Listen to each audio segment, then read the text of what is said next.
talked about turning pain into purpose. And he is now going table to table to speak to those within the Lahaina Civic Center. Let's go live to our Keahi Tucker with more. Keahi. Aloha, you guys. I can't wait to start talking to people who were in there and come out about how they feel about his appearance there today. I thought his speech was heartfelt. I thought that prayer in the end was very well spoken. He referenced the late Senator Dan Inouye, his old friend, and he took time to say, no, I mean it. This isn't a joke, and that I'm going to stick around. And sure enough, there you go. He's talking with all these people in the room. One of them I saw in the crowd, Archie Kalepa. He actually lives a stone's throw that way, right next to this complex across the street from the tennis courts there. And his house is the very edge of the burn zone. The fire went right up to his property line, and now his house has become a hub for the community with donations and people staying there as well. And so he's in there speaking with the president as well as Tiare Lawrence and many other community members. It's interesting, we talked earlier about how this might all play out, and we were interested in the mood, and it feels right now, based on this, that the mood is very supportive, appreciative that the president is well received in there, that his remarks were taken at face value and in good faith, that he truly is here to offer the federal government's full support, and more than that, but his own personal empathy as a man who's lived a long life full of pain and trauma, and he understands what it takes to start healing from something as awful as this. Back to you. Right, Keahi, and he also talked about that banyan tree again. He was able to see it up close, the burned leaves, but he said that the roots are untouched, and that is now a symbol of hope. It's hope springs eternal. And he also mentioned that he said, I quote, "I want you to know I really care, not a joke." He's going to reiterate that message as he speaks to folks, and it will be interesting to hear what they tell the president after this meeting. Yeah, and you know, we had heard from the FEMA administrator, Deanne Criswell, who had been to Lahaina before, saying that she wanted the president to be there with his boots on the ground, because she says the perspective is different when you're there in person. And I think after having gone over and what he called the carnage of Lahaina, and then walked along the grounds of it to see the devastation, it really feels like he did get the sense of how much damage there is and how much it's going to take to rebuild that area. And I did like what he said in that not only is he promising to build it back, but he's saying we're going to build it back the way that you want. And Keahi, you know, as people watch these live images, they are recognizing their friends, their relatives, their aunties, their uncles in the Lahaina Civic Center, people who've been singing, they've been doing the entertainment. They stood next to President Biden. Keahi? Yeah, and what you mentioned earlier really struck me about how this is really the largest community gathering since this tragedy happened. You know, as far as being together, Hawaiian music, prayer, fellowship, some uplifting words. So the power of this as a moment, a turning point, if you will, I think is not to be let go lightly. But just, boy, hearing the Hawaiian music really, and some of the protocols and people with lei, a very authentic experience, I think, for a president to come here, not just to the big city of Oahu, but to a neighbor island under awful circumstances, of course, but to have some of the real Hawaiians in there telling him from their hearts what they went through. I think it's a special thing. I absolutely agree. And you're right, Keahi, it'll be interesting to see what people have to say when they come out of there. But, you know, and also, it'll be interesting to see how long the president stays back in order to speak with these people one-on-one to find out what they've been through and what they're going to need in the years coming forward. We also wanted to bring Chelsea Davis in on this. And Chelsea, I know that you know some of the first responders who are there helping out in the Lahaina Civic Center. One of them is Marvin Tevaga. He was the main musician playing before the president spoke, and also the fire captain from Napili is also there. Why don't you talk about some of the people there who are in the Civic Center with President Biden? Yes, such a powerful visual for all of us watching. The president speaking, and right behind him is Marvin Tevaga, a longtime Maui police officer here on the island, very well respected in this community, and he lost his home. And so our heart definitely goes out to the Tevaga Ohana. And, back in the 2018 fires with Hurricane Lane, he was so pivotal in saving so many people. And I did a hometown hero piece on him.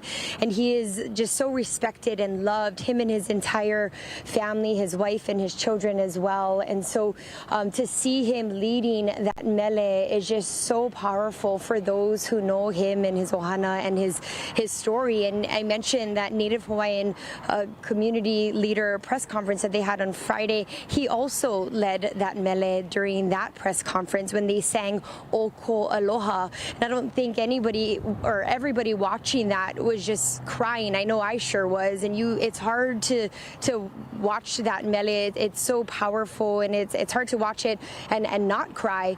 And to Marvin's right is Fire Captain Ikaika Blackburn. He's a fire captain out here on the west side in Napili. And so, we're such a tight-knit community, especially those on the west side. I myself, born and raised on this island. So, of course, I know them. Our families are very close. And we just thank them so much. Mahalo them for all that they do. And it was so amazing to see them right behind the president during that special moment. Chelsea, were you surprised at all? Because, we've been talking about this for days, that the president was coming. And the fact that there are mixed feelings on that island about his arrival, about him being there. But the tenor, from what we could tell in just watching the live feed, that there were a lot of smiles. It seemed actually like he was well received and that the people were glad to see him there. Were you surprised by that? No, not at all. I know that those survivors, those first responders in the Civic Center there are so grateful for him and that he's here, boots on the ground. As I said before, it's one thing to see those images on TV, but to be here in person and see it for yourself is just a whole new level of meaning and a deeper understanding. As you know, I'm out at the Kapalua airport across the street, and so there are protesters here, people not too happy with the president here at the Kapalua airport with their signs that say he's too late and signs that say actions speak louder than words. So it's a very different feeling from where I am in Kapalua compared to where Ke'ahi is at the Civic Center. And Chelsea, another person who has been able to meet with the president is Archie Kalepa, famed waterman. He's a captain with the Hokulea. The fire burned right up to his house, but he immediately turned it into a hub for the community. And I know that you were able to visit with Archie Kalepa. How was he able to turn so quickly and help the community despite so much devastation around him? Yes, right next to the Civic Center is Le'ali'i Hawaiian Homes. That's the only Hawaiian homestead here in West Maui, and that is where Uncle Archie Kalepa lives. And you're right, that burn zone goes right up to his yard. Half of his yard is burned, the other is spared. And when I did that sit-down interview with him one-on-one, that's what he talked about. He said, to the right of me, there's disaster, there's just devastation, but to the left of him, there's life and there's hope. And so he says, he is that middle ground, or at least trying to be in the middle there and trying to find balance. And so he opened up his hale to the community, and it was amazing to see how many resources they had. They had food, they had supplies, they were providing not just food for people to take home to their families, but home-cooked meals, breakfast, lunch, and dinner, where people can come by and get something in their stomach.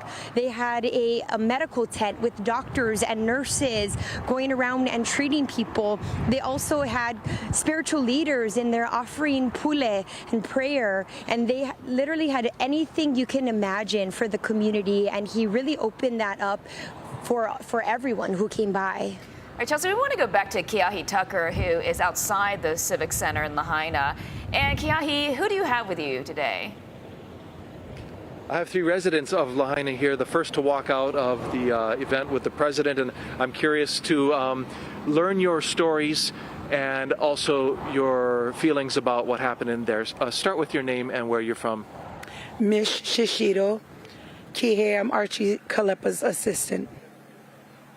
Stacy Korimau, Lahaina. And I'm Alicia Kalepa, Archie's wife. So you were in there, you heard the speech, you felt the vibe. What did you think?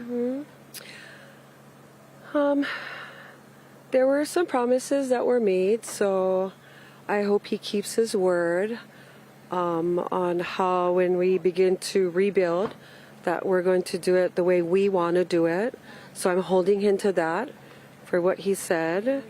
And then, you know, as far as building a better community or better homes than what we have, I unfortunately didn't like that because like for our Kupuna and the Lahaina family and for a lot of people that had lost what they had lost, there's no replacing that. There's no better, there's no new, there's no better than that, you know. And, you know, forgive me if I might have misunderstood him, but yeah, that didn't sit very well with my heart when he said that, yeah. We appreciate him coming, you know, to see what had happened and the devastation, and he's now speaking to some families, and which we greatly appreciate, but I'm going to hold him to what he said in regards to building it the way that we want it, because we would just love to have it built back to its original historical sites. You know, this is the original Kopai Aina before the overthrow, and me personally, I would like to see that the way we want it to be done. Yeah. Your feelings about tonight, this afternoon? Same as what she said, we are going to hold him to what he promised our people. This is Lahaina. We are a very, very loving place. You know, we may have lost our homes, but we fall under the same roof. So we are in this together, and we need our community leaders and we need the people of Lahaina to have a voice in regards to the rebuilding of our community and keeping our hometown Lahaina. And your thoughts? My thoughts is just that the word of everyone that came in and made promises, that they make good on their word. There are over 40,000 ancestors standing behind us. We are not alone. By no chance are we alone. Keep your word. Do you think there's any kind of consensus within your community about how to move forward after this, what the future looks like, or you think that's still very much to be determined by a public discussion? What is your feeling about that? I feel like we need a public discussion. Yeah, by no means do we even have a clue at this moment. But it's definitely going to be a Kako thing, yeah, definitely a Kako thing. And what is best for the people of Lahaina, yeah. Respecting all the different ideas out there about what the future might hold, do you have any ideas of your own? Not at the moment. We come together as one, yeah. So we're going to come together with all of our ideas and formulate a plan together. And as far as the future, what's right in front of us for you? I believe what's right in front of us is the discussions that have already begun, that it come to this community of Lahaina, and that the discussion remain in Lahaina, and that not looking out to anyone else, that if they're going to reach out for help, that it's going to be with the consensus of the people of Lahaina. Not what it's going to do for anyone else, but exactly what the people of Lahaina want. That's what I see going on the table right now. Your husband, Archie Kalepa, is inside there. Do you think he is trying to speak with the president? Do you know? He might be. You know, we have a lot of kupuna in there. We have a lot of aunties and uncles, lots of Lahaina family in there. So it's probably going to take a little while. But knowing Archie, he will let the kupuna talk first because he's going to do what they want him, you know, what they want to do. And I hope that Archie has an opportunity to speak to President Biden, because Archie speaks from his heart, and he comes from his heart, and he tries to do what is always best for the people, especially for Lahaina. Yeah.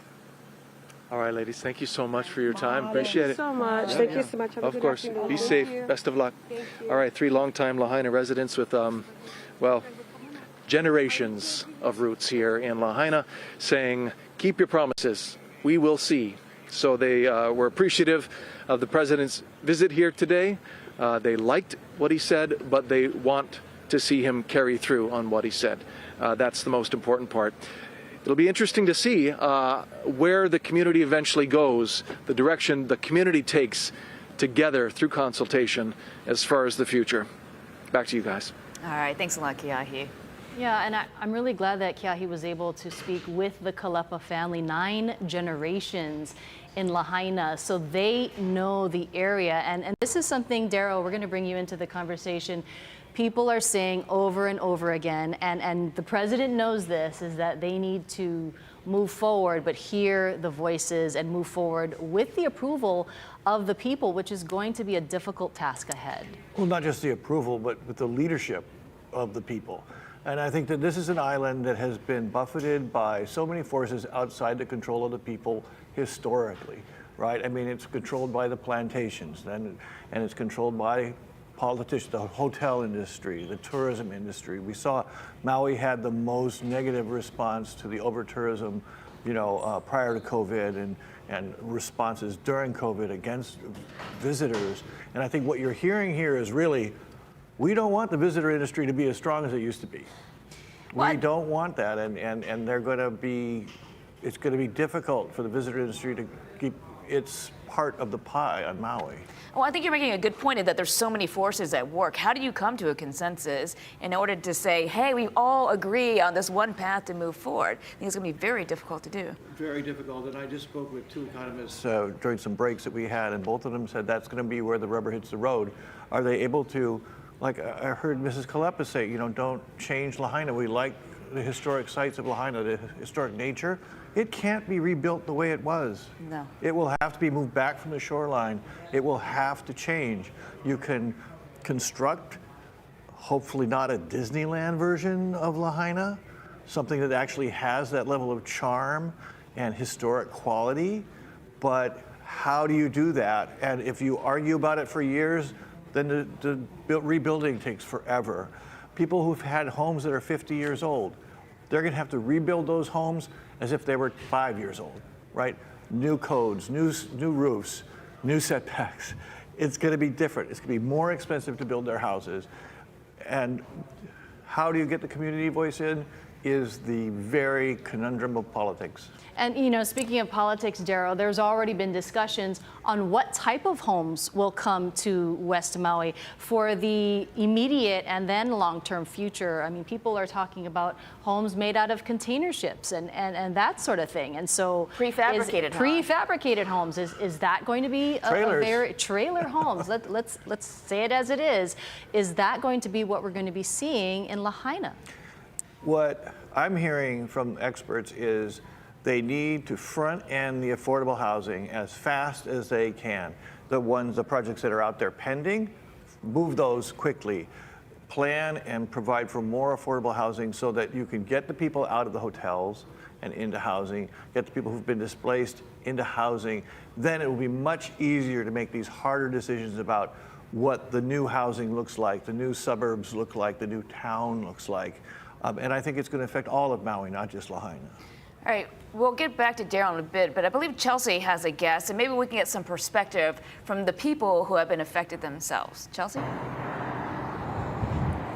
Yes, that's right. I'm joined with David Larson again. He is a Honokauai resident, which is just down the road here. Why are you out here today at the Kapalua Airport? I just thought it a once-in-a-lifetime chance to see a presidential motorcade, and it's so great that he's here to show support to the community. If President Biden could hear this message, if you had a chance to talk to him, what would you want to ask him or tell him? Please don't forget us. There's the world has so much stuff going on and things happen so fast and we have such a short memory. But a month from now, 2 months from now, none of us are going to have work. The community is going to need support from everybody, and a way for us to find income. So please don't forget us. You know, the world has been watching our story as it's been unfolding. You as a West Side resident here, what do you want the world or anybody now watching to know? The world is changing. We have to accept that the weather is changing. Things are changing. We need to prepare ourselves better. We need to don't react, be proactionary and find things to stop other people having the same tragedy. Thank you so much, Mr. Larson. And, you know, that's kind of what I've been hearing as I've been talking to a lot of people is that, you know, thank you, President, for being here, but please hold to your word and don't forget about us. As he mentioned, there's so many things that happen, and that would be the most devastating thing for them is for us to be forgotten about. And so that's kind of the sentiment that I'm hearing right now is thank you so much for being here. Please hold true to your promise and don't forget us in weeks, months, and years to come. Easy to remember right in the midst of the news cycle. That's right, and that's what we heard from the Kalepa family is that we will be holding the president account to his promises. Stay with us. We're going to be taking a short break.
Hawaii News Now. This is breaking news. You're watching a special report of Hawaii News Now as we cover President Biden as he tours Lahaina town. And Mahia, we are probably in hour 4 now since the president has landed at Kahului, and he has made a lot of progress. That's right. He was with First Lady Dr. Jill Biden. We just saw him in the Lahaina Civic Center delivering remarks. He also toured Front Street to look at the damage. He was with Governor Green and the First Lady, and here's what he had to say on Front Street. Today is burned, but it's still standing. The tree survived for a reason. I believe it's a very powerful symbol. It's going to be hard. America's deadliest wildfire in over a century. Now, President Biden also had an opportunity to meet with some of those first responders there. He met them one at a time. We don't know what they said, but certainly we do know that he thanked them for their service and their bravery. Yeah, and you know, we should note the fact that he took the time to speak with them. He did not rush through the line of first responders. Now, not only are we covering that, we are covering other breaking news here on Oahu. We have a brush fire that's actually burning right now on the leeward coast, and it's 4 forcing evacuations near the Kaena Point Trail. Now, Honolulu EMS tells us that Ocean Safety had to use its jet skis in order to transport 6 hikers back to their vehicles at Yokohama Bay. And Yokohama Bay, that beach area is now closed. Keawe'ula Park is also being evacuated. HFD says about 20 acres have burned so far, and the federal fire department is now assisting. We don't have any word on containment. We definitely will bring you any updates throughout the afternoon on air and online at hawaiinewsnow.com. In the meantime, we wanted to bring Guy in to talk about any weather conditions that could be affecting this brush fire. You know, in revisiting the Lahaina fire, clearly this is nothing like that, Guy. But of course, we're concerned whether the wind will play a role. Yeah, well, Grace, it's just evidence of how dry it is out there, especially on our leeward side. We're talking statewide, right? So it's lucky that this fire is in a place where there are no structures, right? There's nobody really living here, but there are some homeless encampments out there. I'm a little worried about that. And it could go over the Waianae Mountains and into some remote communities like Mokuleia. So there is a threat for this brush fire to spread because it's pretty windy out there and there's no rain out there. In fact, rain-wise, we only got some rain from what used to be Hurricane Fernanda, and that's limited to the windward areas of Maui as well as the windward side of Hawaii Island. It's the rain is kind of backed off, and this didn't turn out to be such a big rain event anyway. And if the rain, I mean, we got similar conditions to what we have over in where that brush fire is burning, that continue over on the west side of Maui as well. So even though we don't have brush fires and we don't have widespread brush fires, know that with the breezy winds, with the very dry conditions for leeward areas, the brush fire threat remains high, even though it doesn't reach the parameters of issuing a fire alert. Still, know that it's very dry and brush fires could spread very quickly with the breezy winds expected for the rest of the week. So especially dry in the Kohala area. Remember, we had brush fires going at the same time as the Lahaina fire out in the Kohala area. So that's an area for threat. Now, we still got the driest conditions for Lahaina all the way into Kihei and then up towards the upcountry Kula area. That's where they had brush fires and that destroyed structures as well. So similar conditions, although the wind's not quite as strong. So if a brush fire were to be triggered, like the one on our leeward side, because of the breezy winds and the prevailing dry conditions for leeward sides, well, those fires will likely spread very quickly. So Kauai also could see, those same similar conditions. So for Lahaina today, it's still going to be very dry. If they get any rain at all, it'll kind of leak over from atop the West Maui Mountains. So rainfall will be very, very sparse.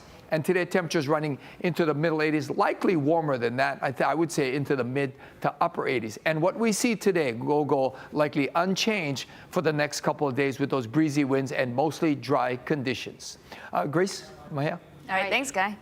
And now U.S. Senator Mizi Hirono and Congresswoman Jill Tokuda are speaking. Let's hear what they have to say. The recovery will take time, and continuity of effort will be required for all of us to stay the course. And that's why the President's visit here and his commitment to literally stay the course as we help our friends in Lahaina and upcountry Maui recover. Listening to their voices and reflecting their values is very important. Thank you, guys. Thank you so much. Thank you.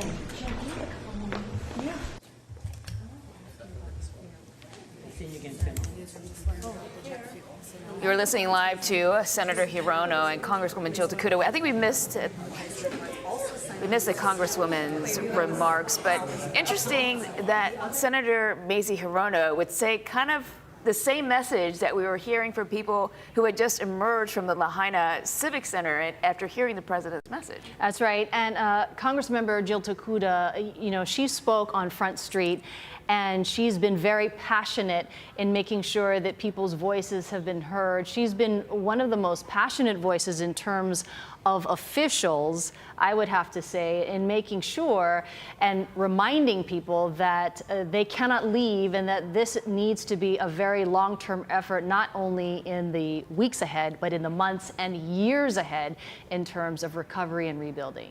The congressional delegation from our state has typically been pretty united, but I have to say in the last couple of weeks, they have really stepped forward and really promised that they are going to be there every step of the way as well in order to help grease the wheels to get that federal response that we have needed in Lahaina. And so far, really in less than 2 weeks, we have 1,000 federal workers who are currently trying to help the different victims. We have 40 teams of handlers with their cadaver dogs searching the area of Lahaina for victims. So there has been a large response. And so even before President Biden was here, the members of the congressional delegation were already speaking to the administration. Here's what Congresswoman Jill Takuda had to say. I've heard of a child who does not want to leave the ocean because he thinks the fires will burn him. It's going to be long. It's going to leave us feeling heavy with loss, frustrated, angry that we can't move faster. But if our roots, our people are to not just survive but thrive, if there is to actually be renewal and life beneath these scars, these burns, then we must all draw, as has been said, on the wisdom of our kupuna and the lessons that they have taught us to live and lead with aloha and lokahi. But if there's one thing I know absolutely 110% for sure, aloha always wins. Some of that impassioned speech that you were talking about, Mahia. Aloha always wins. That's something to remember. And you saw U.S. Senator Brian Schatz wiping his brow. Not only is it just regularly hot in Lahaina, on Front Street in the areas that have burned, it is extremely hot. No vegetation. Incredibly toxic area. If you're there for a long period of time, your eyes can burn, you might start to cough, and so there is a major recovery and cleanup for the months and years ahead.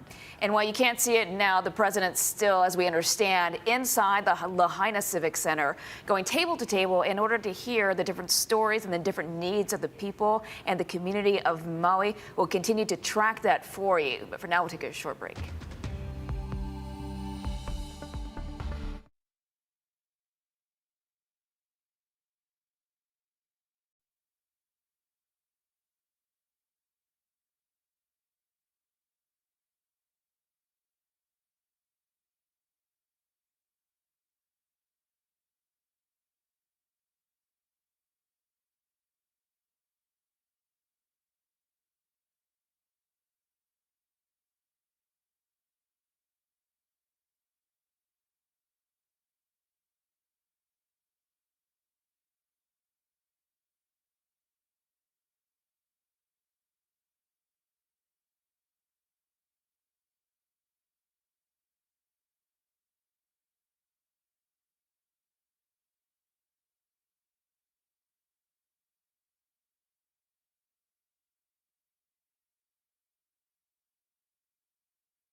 From Hawaii News Now, this is breaking news.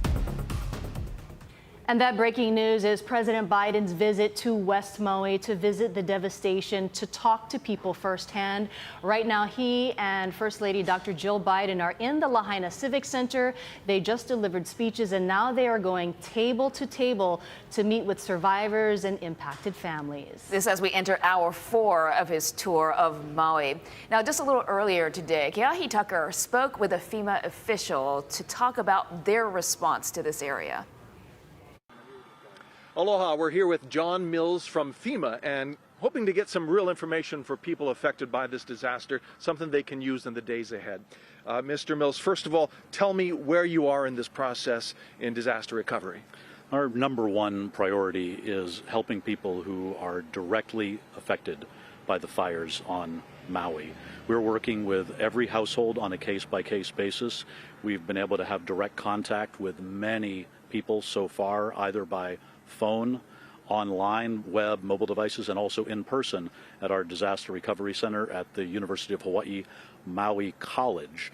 And that's open 7 days a week from 8 a.m. to 7 p.m. So far, FEMA has already approved more than 2,700 households for assistance. And we're going to continue to work with those families one-on-one. So far, we've provided about $8.2 million in FEMA individual assistance money to those households, and that money does not have to be repaid.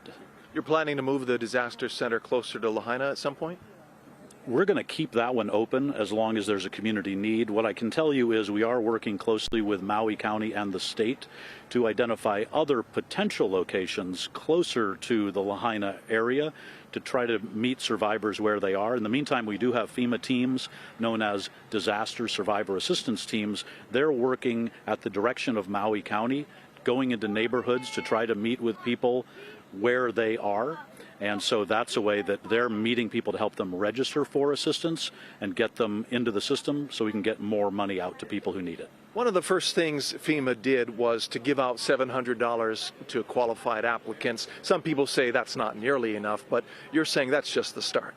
And that's just a fraction of the assistance that's available through FEMA. We can provide money not only for critical needs that you mentioned, but also money to help people who don't have enough insurance coverage with money for home repair or to start the home replacement rebuilding process, money for temporary rental assistance for people who need to relocate temporarily if they just can't live in their home because it was severely damaged or destroyed, lodging reimbursement money if they've had to stay in a hotel temporarily, so save your receipts.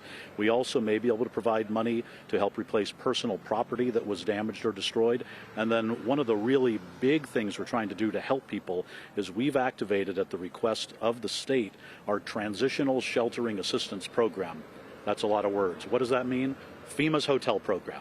So FEMA has a hotel program, the state of Hawaii has a hotel program, and we're working all together closely with the Red Cross to help people move out of emergency shelters and into hotel rooms. A lot of people are already getting that assistance right now, and so that's a really good start, but there are a lot of challenges, obviously, as well. For people who've lost loved ones in their homes, their livelihoods, this is all really overwhelming. The idea of doing a whole bunch of paperwork and applying for different grants and giving their information to the government, frankly, it's a lot. What's your word of advice for people who are just, it feels daunting to them? I know, and this is such a traumatic event that everyone is going through every day, and people respond differently to tragedies, and it can hit them at different times. And now 2 weeks after the fires hit, that's why we have caring and compassionate staff who are working with people one-on-one. We may be able to provide some assistance through FEMA's individual assistance program. We can also help make referrals to the Red Cross and other charities, nonprofits, and faith-based organizations that are working right here on Maui and in the Lahaina area and other areas affected by the fires on a case-by-case basis with people based on their specific needs. FEMA's not in charge of all of this. We're paying very close attention to requests that we get from the state, and we're embedded with Maui County officials, listening very closely to Maui County and the people about how they want us to proceed. And we're very mindful. You know, we have more than 400 FEMA urban search and rescue personnel right now working in the most heavily affected area, searching for those who are still unaccounted for today. And I've been there with those teams, and it is a really challenging job for them. I don't know how they can do it for 12 hours a day, every single day, working in support of local fire and police. But, you know, there they are. We've doubled the number of search dogs to help with that, to try to bring families and the community some closure. But, you know, that's just one priority. So we're working across multiple lines of effort right now. So urban search and rescue, but also to help the people who have survived and their loved ones and friends and neighbors.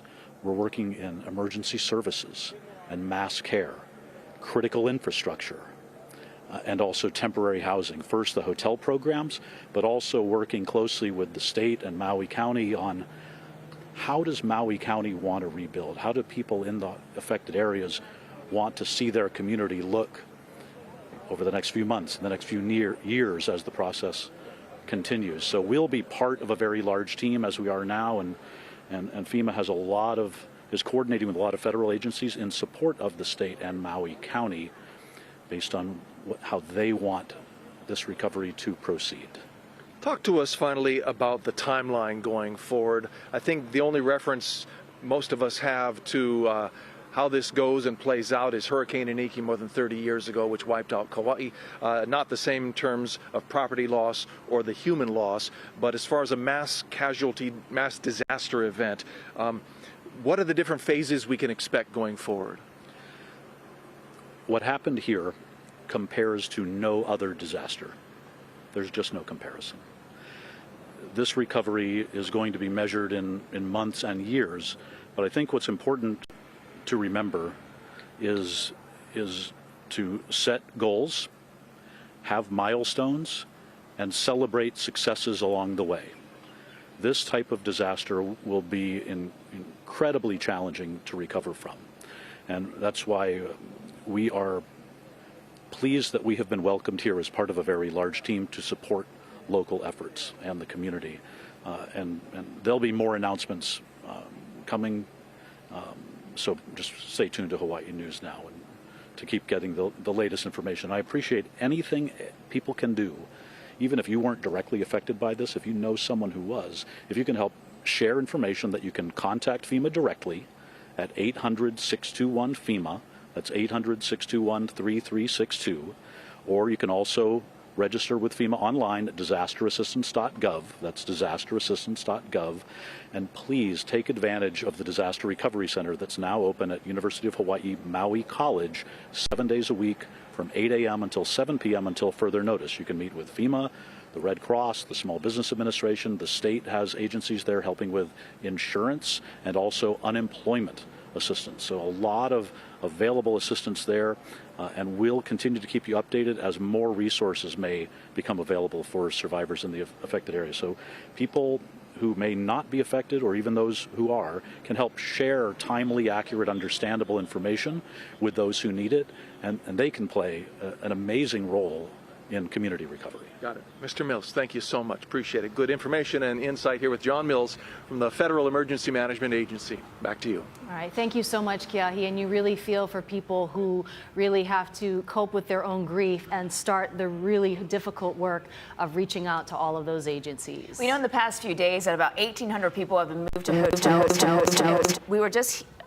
looking at the New York Times, and it reports that the Homeland Security Advisor for President Biden said the focus will now shift to recovery, and they're going to be focused on standing up temporary housing to get people out of those hotels. So it'll be interesting to see what that move looks like. And there's also going to be an effort by the federal government to stand up temporary schools, because there was only one school that was burned, that was King Kamehameha III, but there are other schools in West Maui that people right now, they are not open, and so there's going to be temporary schooling for about 3,000 students. Let's go to Dylan Encheta and Ashley Nagaoka for more in the Digital Center. Hey, thank you so much for that. We have been keeping a close eye on everything. Of course, we also know that there are fires burning in upcountry Maui. Let's go ahead and show you some.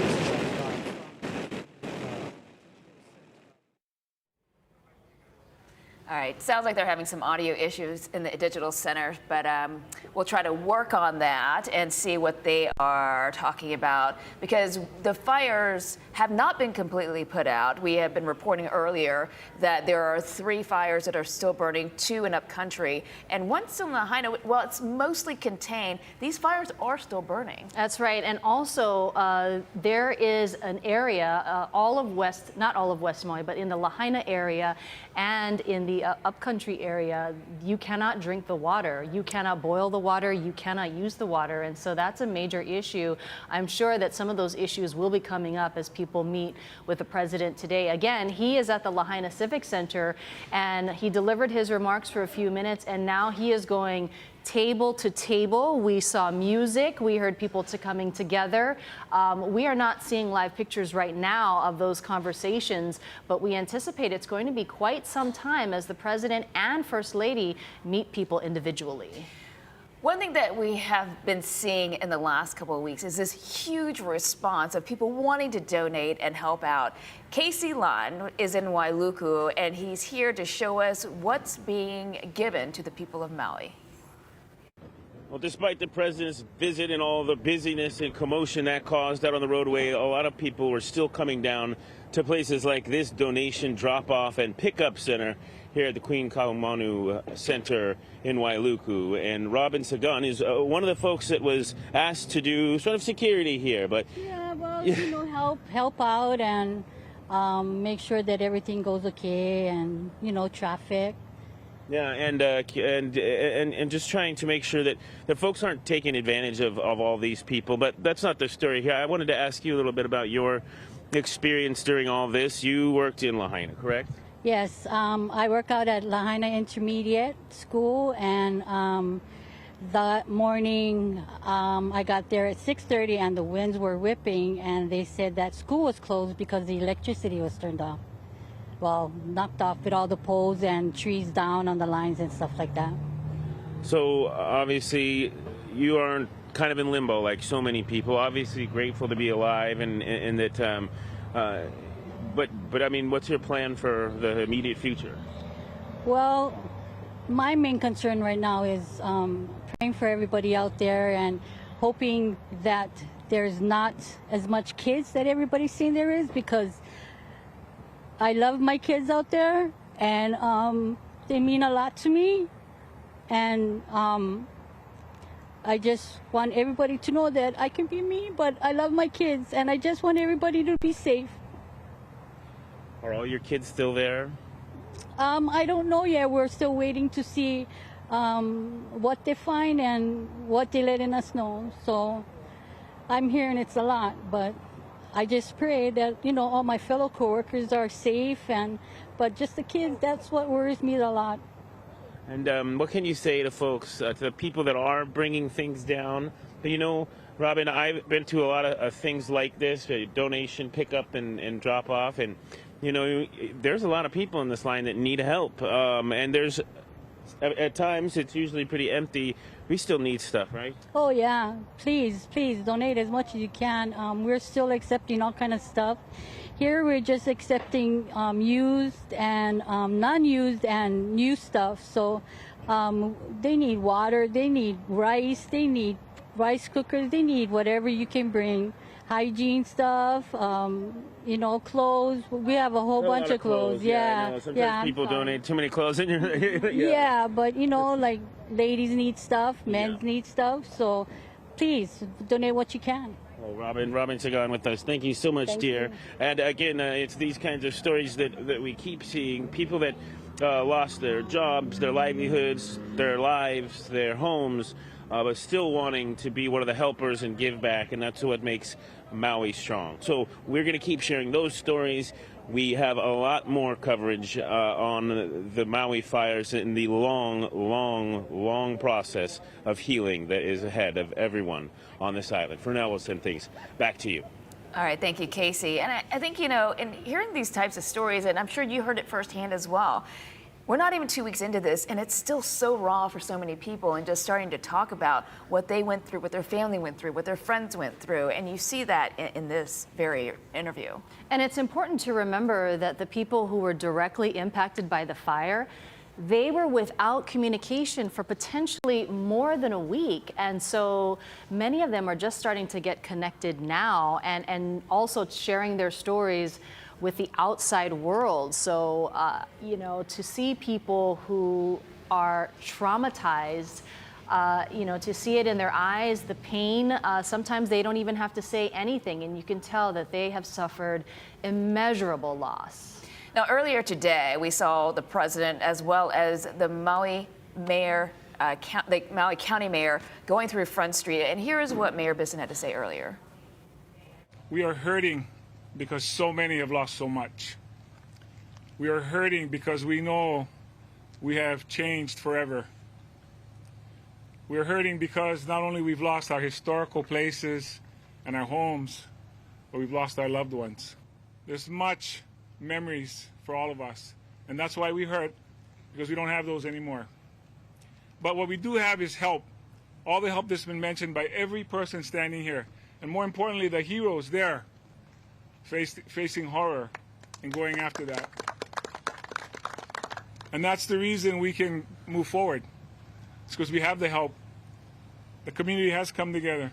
And when I say community, I mean the world's community, not just Maui, not just Hawaii, not just the United States of America, but all countries have come forward to help us. We've brought that together. So what that leaves us with is hope. We have hope that we can put this together as we comfort those who have hurt so much and we try to heal.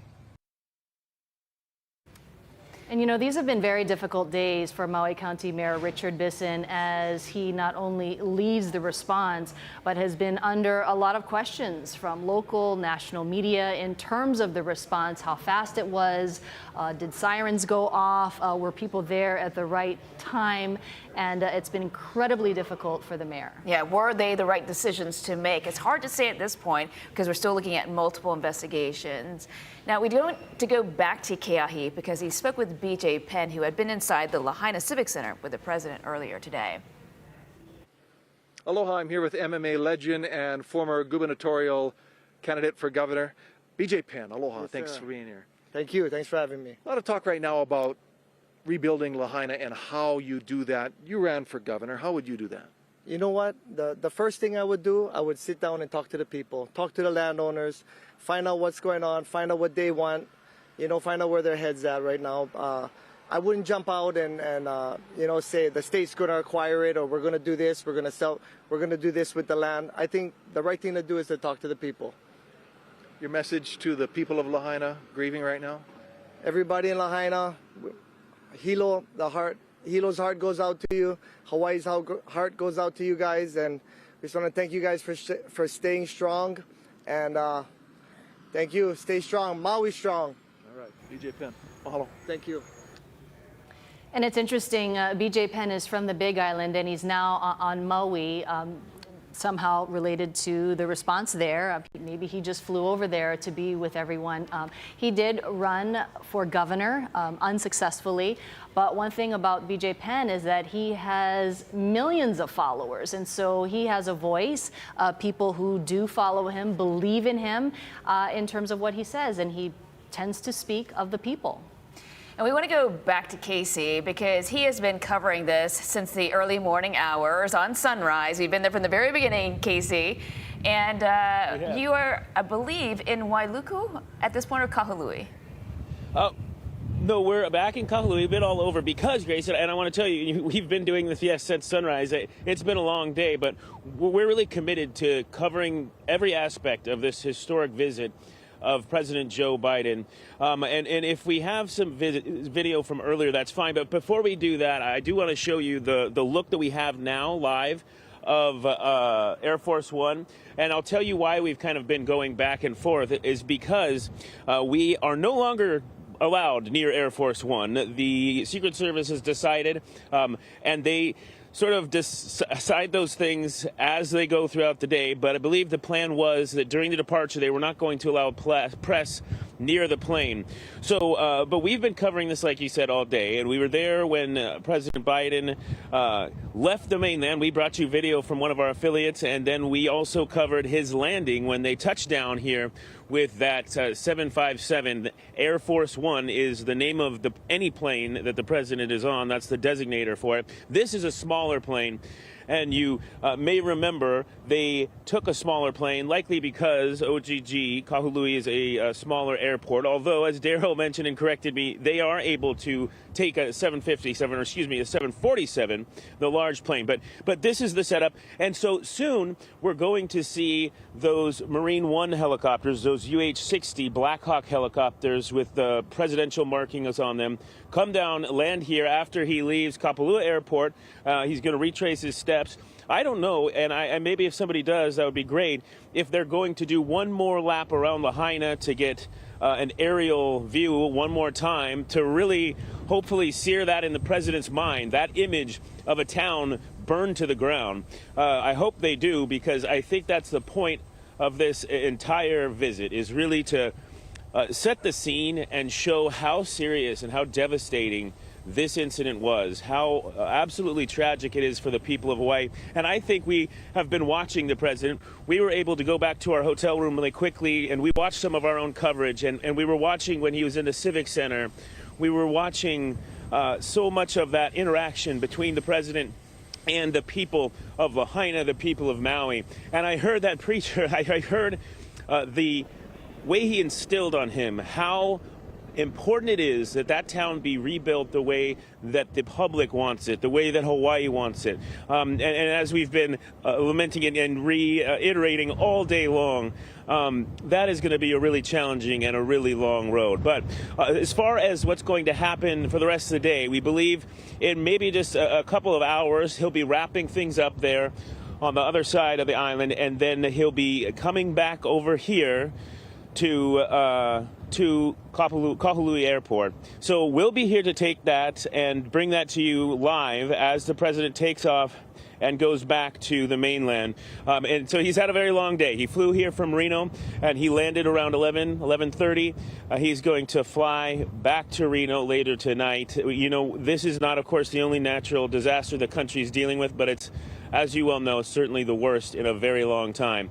And so we'll wait for the president as we come and expect him to come from the mountains where they left, back over here, land, and then quickly get back on Air Force One and head back to Nevada.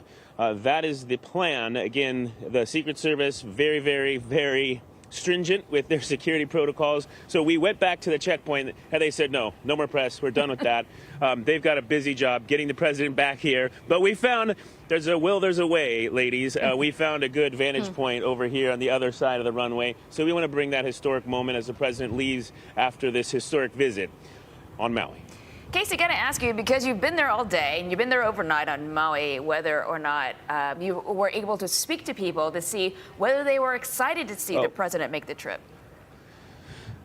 You know, it's interesting, and as you know, I was absent during much of our coverage of this. I was on the mainland, but I flew back, and there was a group, and if they're watching, of friends that I made on the flight here to Kahului, I switched my flight to come right here, and they were playing Hawaiian music on their phone on their plane because they missed home so much. They were in a similar situation. They had a trip planned before all this happened, and they were just kind of guilt-stricken in a way that they weren't here. And I asked them about that. I didn't ask them for an interview because they were clearly emotional. But they said, like many people that we've talked to, a lot of Native Hawaiians say, actions speak louder than words. That's something that Chell said she saw on a sign, and that they will wait and see. They don't necessarily dislike the president or his politics, but they say, you know, coming 2 weeks after the country knew how bad this was, it was a little concerning, but they weren't necessarily mad. But then this morning, Grace, you may remember, we introduced you to a gentleman who's a preacher out here on Maui, and he said he is really grateful that the president has taken this time because he needs to see what has happened here, and he needs to feel what the people of Maui, what the people of Lahaina, what the people of Hawaii are feeling. So many of our friends in Ohana going through a very, very difficult time. So I think hopefully this was a meaningful visit. Hopefully it will help bolster the federal response and create better communication, lines of communication between the whole of government at the county, state, and federal level. That's right, Casey. And, you know, we said this earlier, but this could be the largest gathering now, official gathering of people since the disaster. 400 people, invited guests, survivors, families, community heroes, and leaders at that Lahaina Civic Center. You know, there are now many moments that people want to see replayed. There was song there at the Lahaina Civic Center. The Lahaina Luna alma mater was played. I know that people felt uplifted when they heard that song, certainly not only there, but people watching far and wide.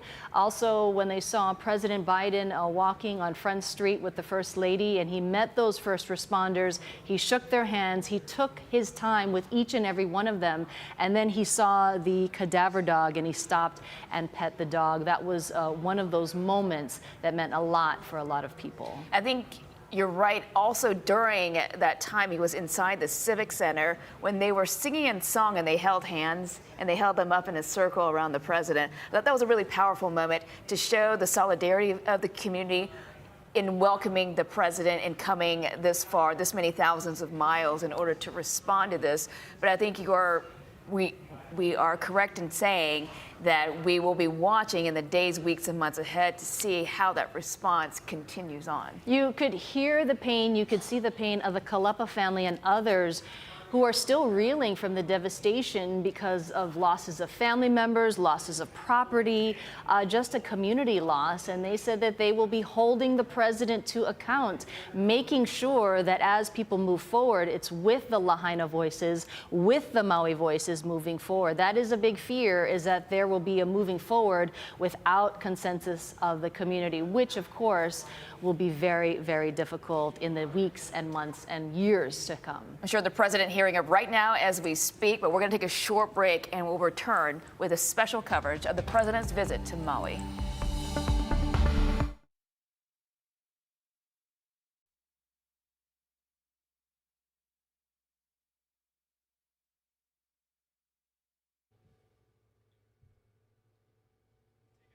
Hello.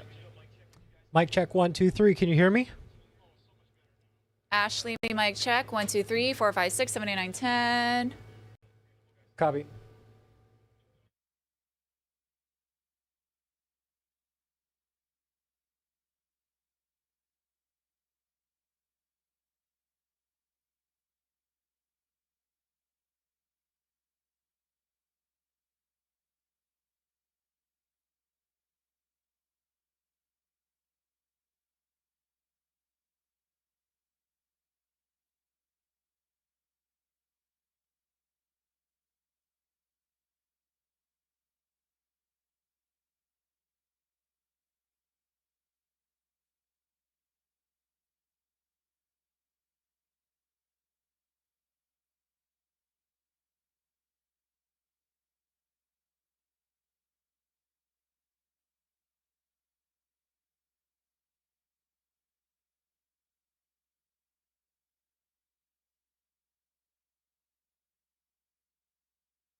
From Hawaii News Now, this is breaking news. Aloha and welcome back. That breaking news is President Biden's visit to West Maui with First Lady Dr. Jill Biden. They touched ground at about 11 o'clock this morning. We've been following along their way as they toured areas of Lahaina right on Front Street, delivered remarks, and now they're at the Lahaina Civic Center going table to table to meet with survivors and community leaders. And I think that's the most important thing that we want to hear is how the community is reacting to this visit. So we want to go live to Chelsea Davis, who's in Kapalua today and speaking to the people of Maui. Chelsea. Yeah, aloha mahelani, aloha Grace. I am along Honopi'ilani Highway across from the Kapalua Airport, and I am joined by a Honokauai resident, Debbie Uli'i. Honokauai is right down the road here. Why are you out here right now? I was a little ambivalent about President Biden's visit. I didn't know whether it would disrupt the people from being able to get to services that they needed to because of the road closure that they do when a president is in town, in different places. But then I also felt that it would be helpful to show his caring as the President of the United States, being here at this awful time for many of our residents on the west side. Yes. You came down with some signs. I saw you earlier, and then you left, went back home, came down with more signs. I saw you kind of posted them around here. What do those signs say, and what do you hope the president takes away when he sees those signs? I was hoping that the president would see action speaks louder than words. My thinking is that we really need immediate action to help the victims of this devastation. Not just promises, not just words, but action. I also had a sign that quoted the Lorax by Dr. Seuss about how unless someone doesn't care, then nothing's going to get better. And then I also made an Aloha Be Pono sign because we're here in Hawaii. We need to have aloha. We need to be pono. Do what is right, yes. As a West Side resident, it's been 13 days since those devastating wildfires took place. How are you dealing with that now? I feel like I have survivor guilt. I never knew what that meant until now. My 98-year-old mother, my husband, my son, and I, we have everything. We have our home, being here in Honokauai. We have our belongings. We have each other. We have friends who have lost a family member, who have lost their home, who have lost everything. And I just feel I need to do whatever I can to help. And I think this is one way to do that. The world has been watching from the beginning. Anybody watching out there now, what do you hope they take away? What do you want to tell them? Thank you. Thank you for your thoughts and your prayers, because they really, really do help. Thank you for your donations of items and money. Thank you. As a West Side resident, how do you describe Lahaina for those who don't know, for those who are not from here, but especially this West Side community, this tight-knit West Side community? How do you describe it? Lahaina has always been historic in Hawaiian history. It has always had very historic, deep importance. Kamehameha III, the first printing house in Hawaii, the oldest school west of the Mississippi. It has had such historical importance. The banyan tree. Definitely. It's historical. A very special place, and you know, emotions still raw, high here 13 days later. But that's kind of the stories that we've been hearing, and they hope that President Biden takes away as he drives along Honopi'ilani Highway up to the Kapalua Airport. As he heads back to the Kahului Airport, they hope that they are not forgotten here in West Maui. Back to you guys in the studio. Thank you so much, Chelsea. You can really feel the emotion, and that emotion is felt statewide, certainly. Oh, for sure. Now we want to check in with Dylan and Ashley in the Digital Center with more on our coverage. Guys? Hey, aloha, guys. Thank you so much for this. We appreciate you bearing with us as we figured out the audio issues there. But we want to go over some new numbers regarding the fires in Upcountry. MFD, they said that the Upcountry fire actually had two distinct origins. So they broke it down to the Olinda fire, which is now 85% contained, and the Kula fire, which is also 85% contained at this time.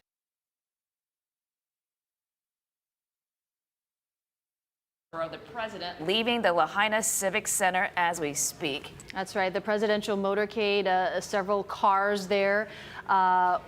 not exactly sure which one has the president, but Keahi Tucker earlier said that as the presidential motorcade drove by, the president did wave to those who were standing outside. Keahi, I believe you are standing by. Perhaps you have a better vantage point than we do. Yeah, they are going right by us the way they came. I believe he was in the third black SUV that went by. I also heard from more people who were in there with him. They were quite impressed that he took a long time talking with quite a few people. The motorcade continues, by the way. It's the kind of convoy that goes and goes. So now they'll head back to Kapalua Airport, and then from there, I believe it's a helicopter ride to Kahului and then back to the continent, leaving quite an impression on this small community as we grieve 13 days after this horrific tragedy. Hearing various things from people who are in that group. We're hearing both some skepticism, people who want to see the promises kept. We're also hearing a lot of appreciation, people who are grateful that the president took the time to come and speak here. And they really told me that it was a good feeling in there, that room of several hundred people, and that he really took his time connecting with quite a number of people. In fact, I'd like to speak now with somebody live who was in there, one of the first people to come out. Hi, thank you so much for joining me. Tell me your name. Lisa Bertro. You were in there. You spoke with the president today. I did. I got to shake his hand and I got to talk to him for a moment. Would you mind if I said what I told him? Please do. I asked him, I told him that up in Makawao we have a restaurant called Polly's that says, come on in or we'll both starve. And I said at some point soon, respectfully, if he could remind the nation that we really miss them and that we're going to need them to come back. And he acknowledged what I said, and I just wanted to say how he was so present with so many, one after one, like he spoke with hundreds of people and hugged them and kissed their cheek and heard what we all had to say. And there were really, since this happened, there haven't been that many smiles in one place on this island, and it was profoundly touching. You also told me earlier there was no weirdness in there. What does that mean? Well, there was utter respect for the president and for the governor and for the mayor, and everything that was spoken was softly and gently a general request that we build back our way. And the president reiterated those words, and we listened to some kapunas talk about how we need to go forward respectfully, and the entire experience in there was positive. There was nothing said that was awkward. It was truly touching, I think, and really memorable for everyone who was in there. Well, thank you so much for your thoughts on that. Best of luck to you and your business up in Upcountry, and of course the rest of Maui that is trying to get through this awful time. My business is in Maui. It's Massage Maui, and we've been down there volunteering, giving massages to people that have been affected by this, and also people who have been helping. And I will continue to do so and offer free massage when we can at our location soon for people to come who have been affected by that. All right. Part of the healing process. Thank you so much. Indeed. Best of luck to you. Aloha.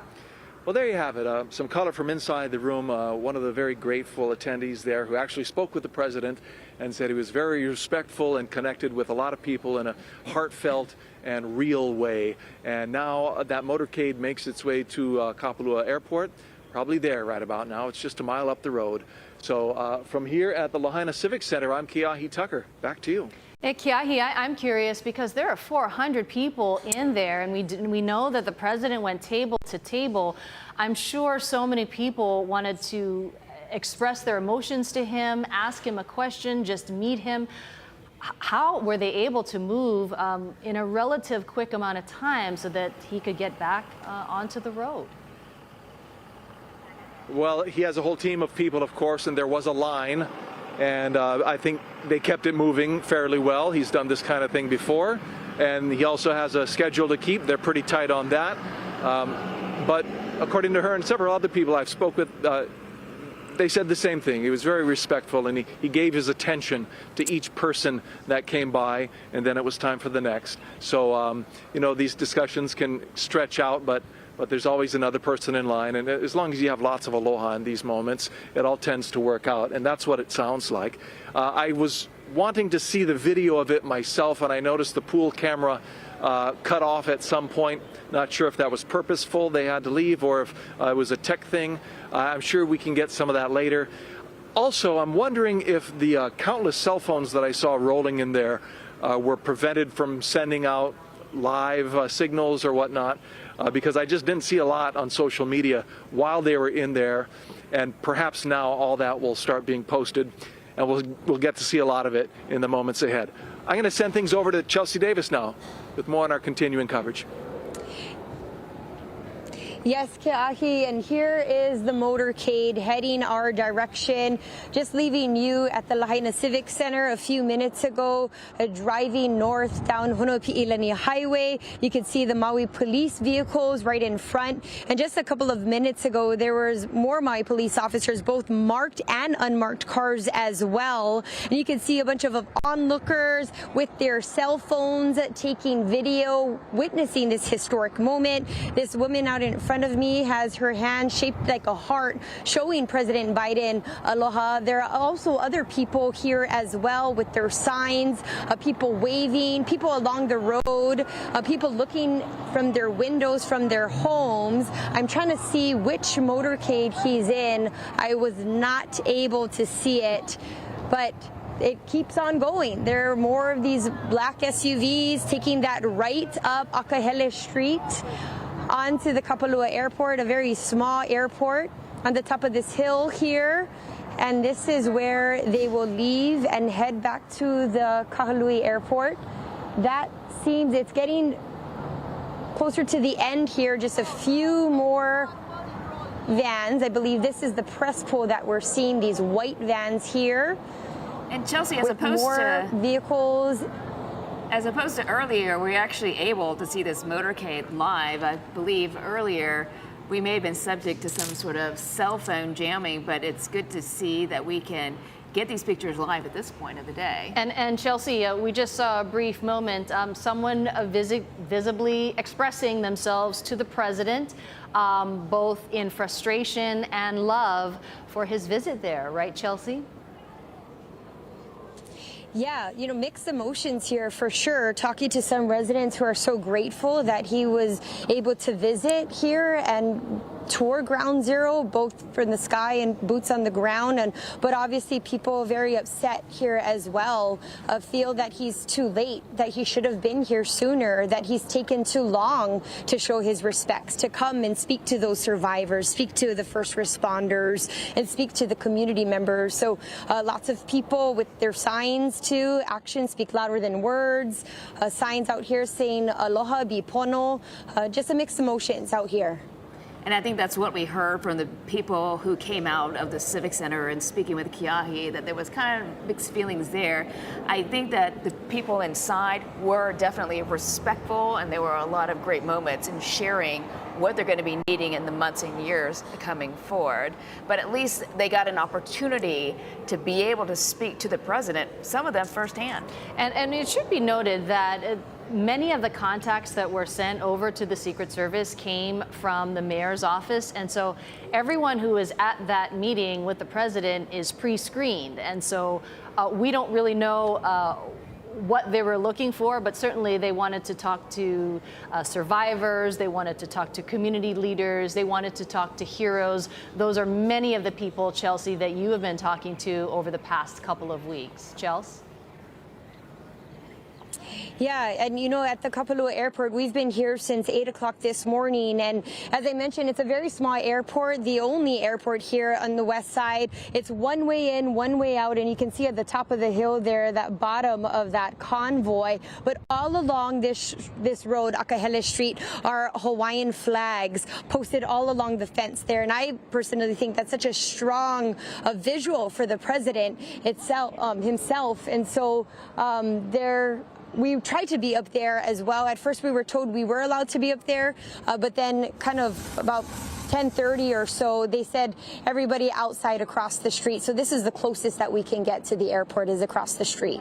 Yeah, security has been tight throughout the day, and in fact, it has been changing the parameters for the press. The local press has been changing as well. We heard that from Casey Lund throughout the day as he started our coverage out earlier this morning on Sunrise. And it appears we're getting a live picture from Kahului. No, this is Kapalua Airport, where the Ospreys and Marine One, as well as a decoy helicopter, are getting ready to take the president and the First Lady back to Kahului. Yeah, that's right. They will be going back to Kahului to get back onto Air Force One. It's really interesting to see these live pictures from the press pool at almost every point. One of the only points that we weren't able to see was when there was an uli on Front Street with some of the kupuna of the area. That we had found out from the White House that would be a private moment. We certainly understand that is a solemn moment. The president also said during his speeches and during his remarks that they will be respectful of the culture and the traditions of the area as they try to move forward and rebuild Lahaina. You know, it's interesting as we watch the president throughout the day that he spent the bulk of his time really with the people. I mean, he was at the Civic Center for about 2 hours, and you saw him in prayer and in song and in discussion with hundreds of members of the community there. And then even on Front Street, he spent most of his time with the first responders who have been the ones who are putting their own lives on the line, some of them losing their own houses, some of them losing relatives, while still trying to protect the people. And there has been much criticism in terms of this visit, as you might expect. And we wanted to show you during one of those moments, those profound moments, he stopped and he pet one of those cadaver dogs. For people in the animal community and the community at large, that was a real moment. People have been worried, quite frankly, about these cadaver dogs as they go out in the hot sun. You can see that particular dog has some sort of boots or protective covering for his feet, but people have been worried and wondering, what about these animals as they're breathing in this toxic smoke, this toxic ash, as they're doing their work of trying to recover those who were lost? We later learned the name of this dog. His name is Dexter. Apparently the president asking, who's the boss over here? So before bending down to give him a quick pat. So there have been a lot of personal moments, and I think a lot of emotional moments as well throughout the day, as the president has met with so many. And there were songs there at the Civic Center. One of them was the Lahaina Luna Alma Mater. That was really a moment for a lot of people, you know, and if you're there in Lahaina and looking up the hill, up Lahaina Luna Road, there is the big L. That is a symbol there. There he received a lei. That was right before his speech. People really embracing. There he is with Maui County Mayor Richard Bisson before his speech. Now we want to show you what it was like when the president was on Front Street and what he had to say earlier today. Well, hello, people of Maui. You've shown such absolute incredible courage. That's not hyperbole. I want you to know, on behalf of the United States of America, all the nation, the American people stand with you. Governor Josh Green, you've been incredible from the day we've spoken on this. You've been way ahead of the curve. Lieutenant Governor Sylvia Luke, Brian Shantz, our senator, Senator Maisie. By the way, Maisie, I told my granddaughter, whose name is Maisie as well, she said, that's why I like her. Anyway, but her name is Maisie as well. And Jill Takuda, Representative Ed Chase, and Mayor Rick Basson. Rick, when we talked on the phone, you look like you played in defensive tackle for, I don't know who, but somebody good. But at any rate, I want to thank you for your leadership and during this unimaginable tragedy. To my left is the banyan tree, beloved by this community for over 150 years. Here in the former capital of the Kingdom of Hawaii, that has stood for generations as a sacred spot of exceptional significance. One of the people who took me under his wing when I first got to the Senate was Danny Inouye. He used to talk about the Kingdom of Hawaii. came from Japan, but it was amazing to listen to him. Today is burned, but it's still standing. The tree survived for a reason. I believe it's a very powerful symbol of what we can and will do to get through this crisis. And for as long as it takes, we're going to be with you. The whole country will be with you. You know, we will be respectful of the sacred grounds and the traditions that rebuild the way the people of Maui want it built, not the way others want it built. We're going to rebuild the way the people of Maui want it built. But you know, it's going to be hard. America's deadliest wildfire in over a century. And Jill and I have what's left, walked Front Street, what's left of it. We've surveyed the damage from the air as well. The devastation is overwhelming. To date, 114 dead, hundreds of people unaccounted for. I remember when I got the call, my first wife and daughter, I was a young senator, and I got a call in Washington. I hadn't been sworn in yet. I wasn't old enough. And I was hiring staff in the Capitol at Teddy Kennedy's office. And I got a phone call saying from my fire department, and a young first responder kind of panicked, "You got to come home. There's been an accident." I said, "What happened?" He said, "Your wife, she's dead. Come home, come home." The tractor trailer had broadsided her and killed her in a car accident along with my little daughter. And I remember all the way down from Washington home wondering what a lot of people here are wondering. What about my two boys? How are they? They were in the car. I never got a read on that. Were they going to be all right? They were badly injured. Were they going to make it? Had they made it? Wasn't until I walked into the emergency room that I saw that they were there. The difference between knowing somebody's gone and worrying whether they're available to come back are two different things. You know, and I remember one of the people who helped me the most was Danny Inouye. He helped bring me back, so I know the feeling that as many of the people in this town, this community, that hollow feeling you have in your chest like you're being sucked into a black hole, wondering, will I ever get by this? You know, and it's one thing to know, but it's quite another thing to have to wait to wonder whether your family member is going to be okay. Imagine being a parent wondering whether your child is, where it is. I remember, as I said, you know, press reports of grandfathers crying for lost neighbors while trying to be strong for the ones who survived. Of a woman distributing clothing to survivors who says she didn't lose her home, but she lost her hometown.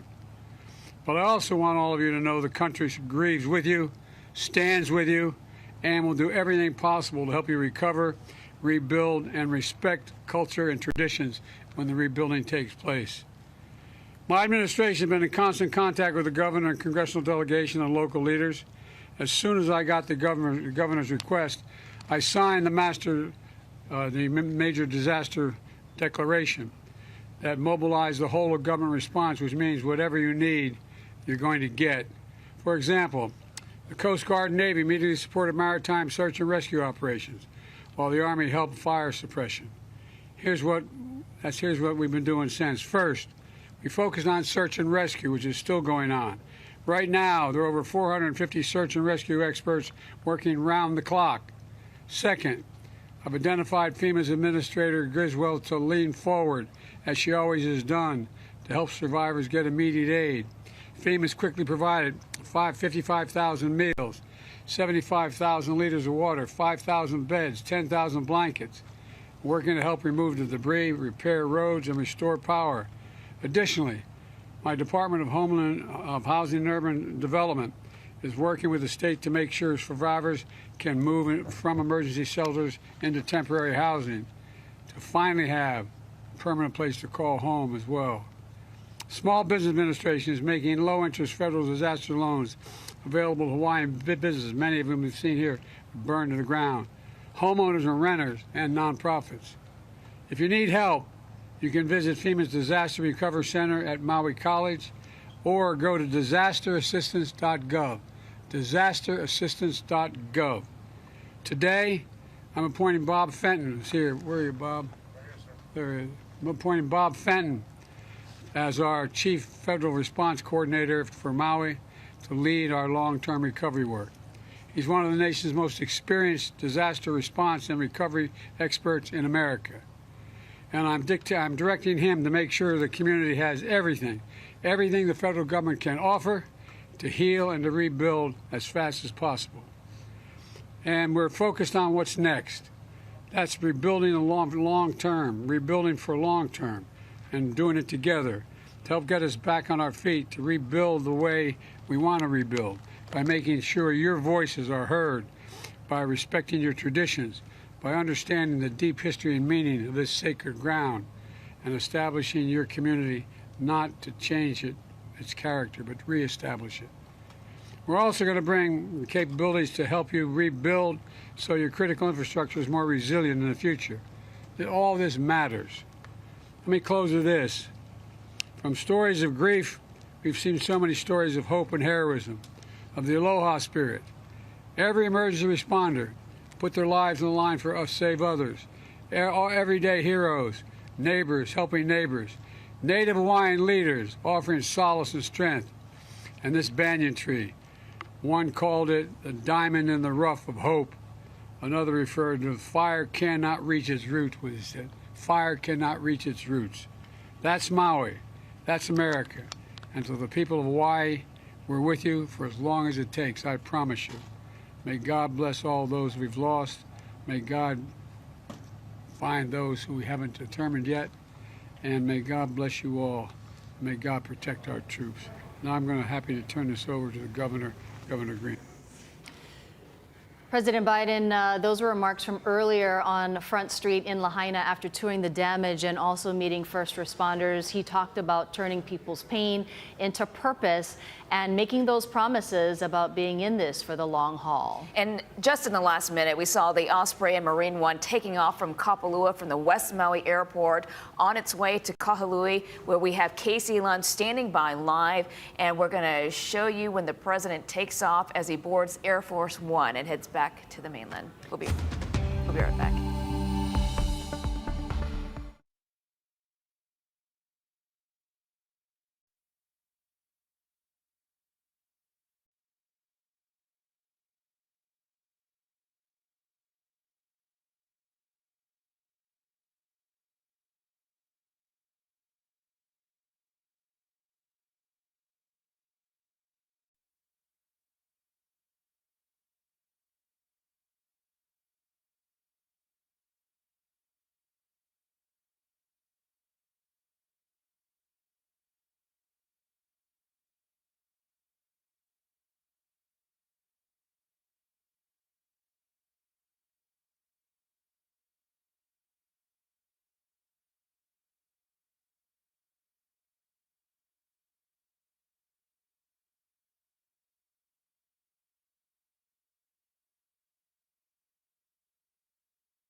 Hawaii News Now.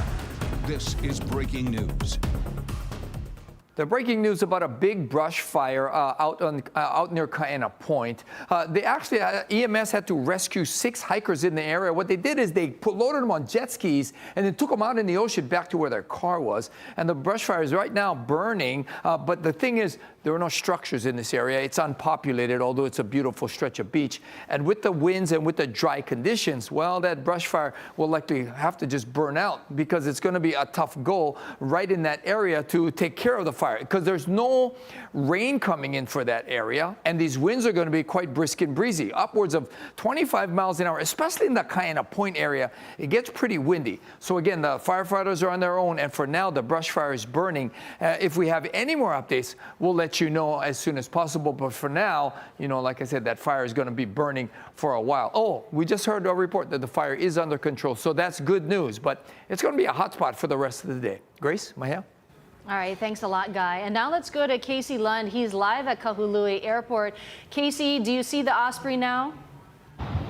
I do. That's why I apologize. I had stepped off camera for a moment, and I'm gonna step off camera one more time, or just walk away a little distance just to double check. But I believe we see the Ospreys. And let's just take a moment here and look at these families that are coming to see the president land, this historic moment for the first time in their lives.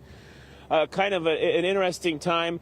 There's a crowd kind of gathered off here and onto the other side where you can't see. But let's look for them for just a moment, because I do believe we saw them coming. They should be coming around from the airport through the mountains. I think that first Black Hawk. Do we see them over there, guys? Okay, so we may just need to be a little patient.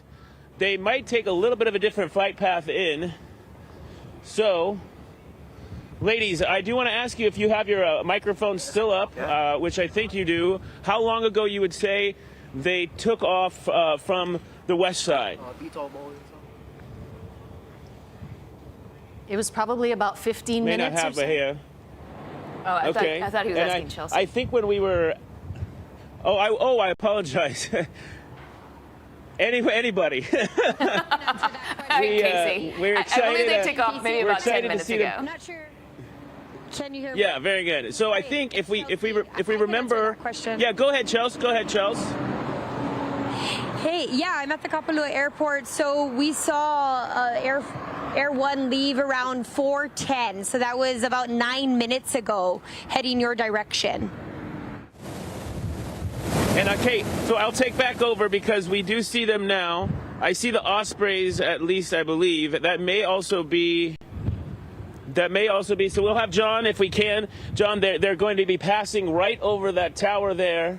Those might just be the Ospreys, but still, let's get in on those if we can. It's really dark. Might be hard to make them out. They just went below the skyline. Casey, we also have a live picture, not only of yours, but also from the press pool. Yeah. And we saw this earlier today of the back cargo area of one of the Ospreys as it makes its way from Kapalua to Kahului. Yeah, and so now I do see. I get it. May be difficult to make out with the camouflage color of those Ospreys, but it's very cool that we also get to see. Those may be. It's difficult to see from here. It may be the presidential helicopters. No, those are the Ospreys. The wings. Yeah, those are the V-22 Ospreys. But I only see 2 of them. There were 3, so that's interesting. But let's watch it. And if we can get the families in here watching this historic moment as well, a very exciting thing for so many people. Again, we've been saying this a couple times. Regardless of your politics, regardless of how you feel, it is a historic moment. And we are really grateful to be able to bring it to our viewers. We hope you've stayed with us for as long as you can throughout the day. Our special coverage is about to wrap up here, of course, as we get ready to watch the president board Air Force One again. We're keeping an eye out for those Marine ones, those UH-60 Black Hawk helicopters. So yeah, so that is interesting. Right now we just see the 2. It's possible, and I don't know, I won't speculate, that one of those may have flown back to Oahu, but let's watch those Ospreys come in and land, and we'll keep our eye out for the presidential helicopters, which I believe I see coming off the ridge a little ways. Note that I think is the 3rd Osprey. Yep, that is. So it's just a little bit behind, which probably means that we'll go ahead and have the presidential helicopters not far behind. Although, you might remember this morning, we saw those Ospreys come much earlier. They landed, they got settled. They were kind of staged here at OGG before the presidential helicopters came, and then, of course, Air Force One. So let's take a little watch while they land, and then we'll take a look. There's Air Force One standing by. What happened out here earlier was the entire airfield kind of changed. The atmosphere changed. We saw the fire truck over here come out, prepare to accept the president and his fleet of aircraft coming in. So we've seen things kind of change a little bit as they prepare for that incoming fleet of vehicles. And you can see they're actually putting down right now. That's the exact same way that they came in when they flew in from, I assume, Oahu. And Casey, you know, as you mentioned, it's not every day that you see this type of military aircraft and this type of federal effort in order to bring a sitting president to a neighbor island like Maui.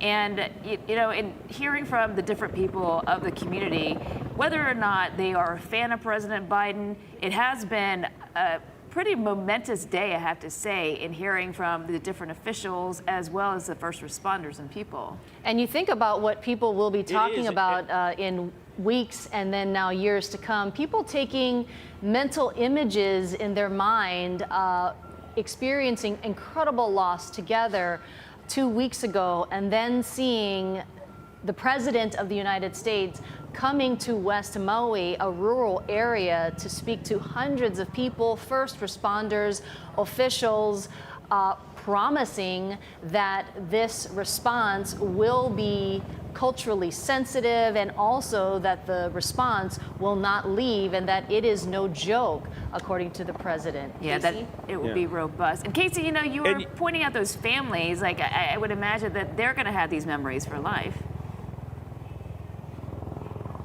You know, I just barely heard you there, Grace, but I know you said you've been talking to families, and I actually wanted to bring somebody on that was standing over here. If you could, Shannon, while we're waiting for the president, while the Ospreys have just landed. This is Shannon Dela Cruz from the how's it, brother? From the rental company just across.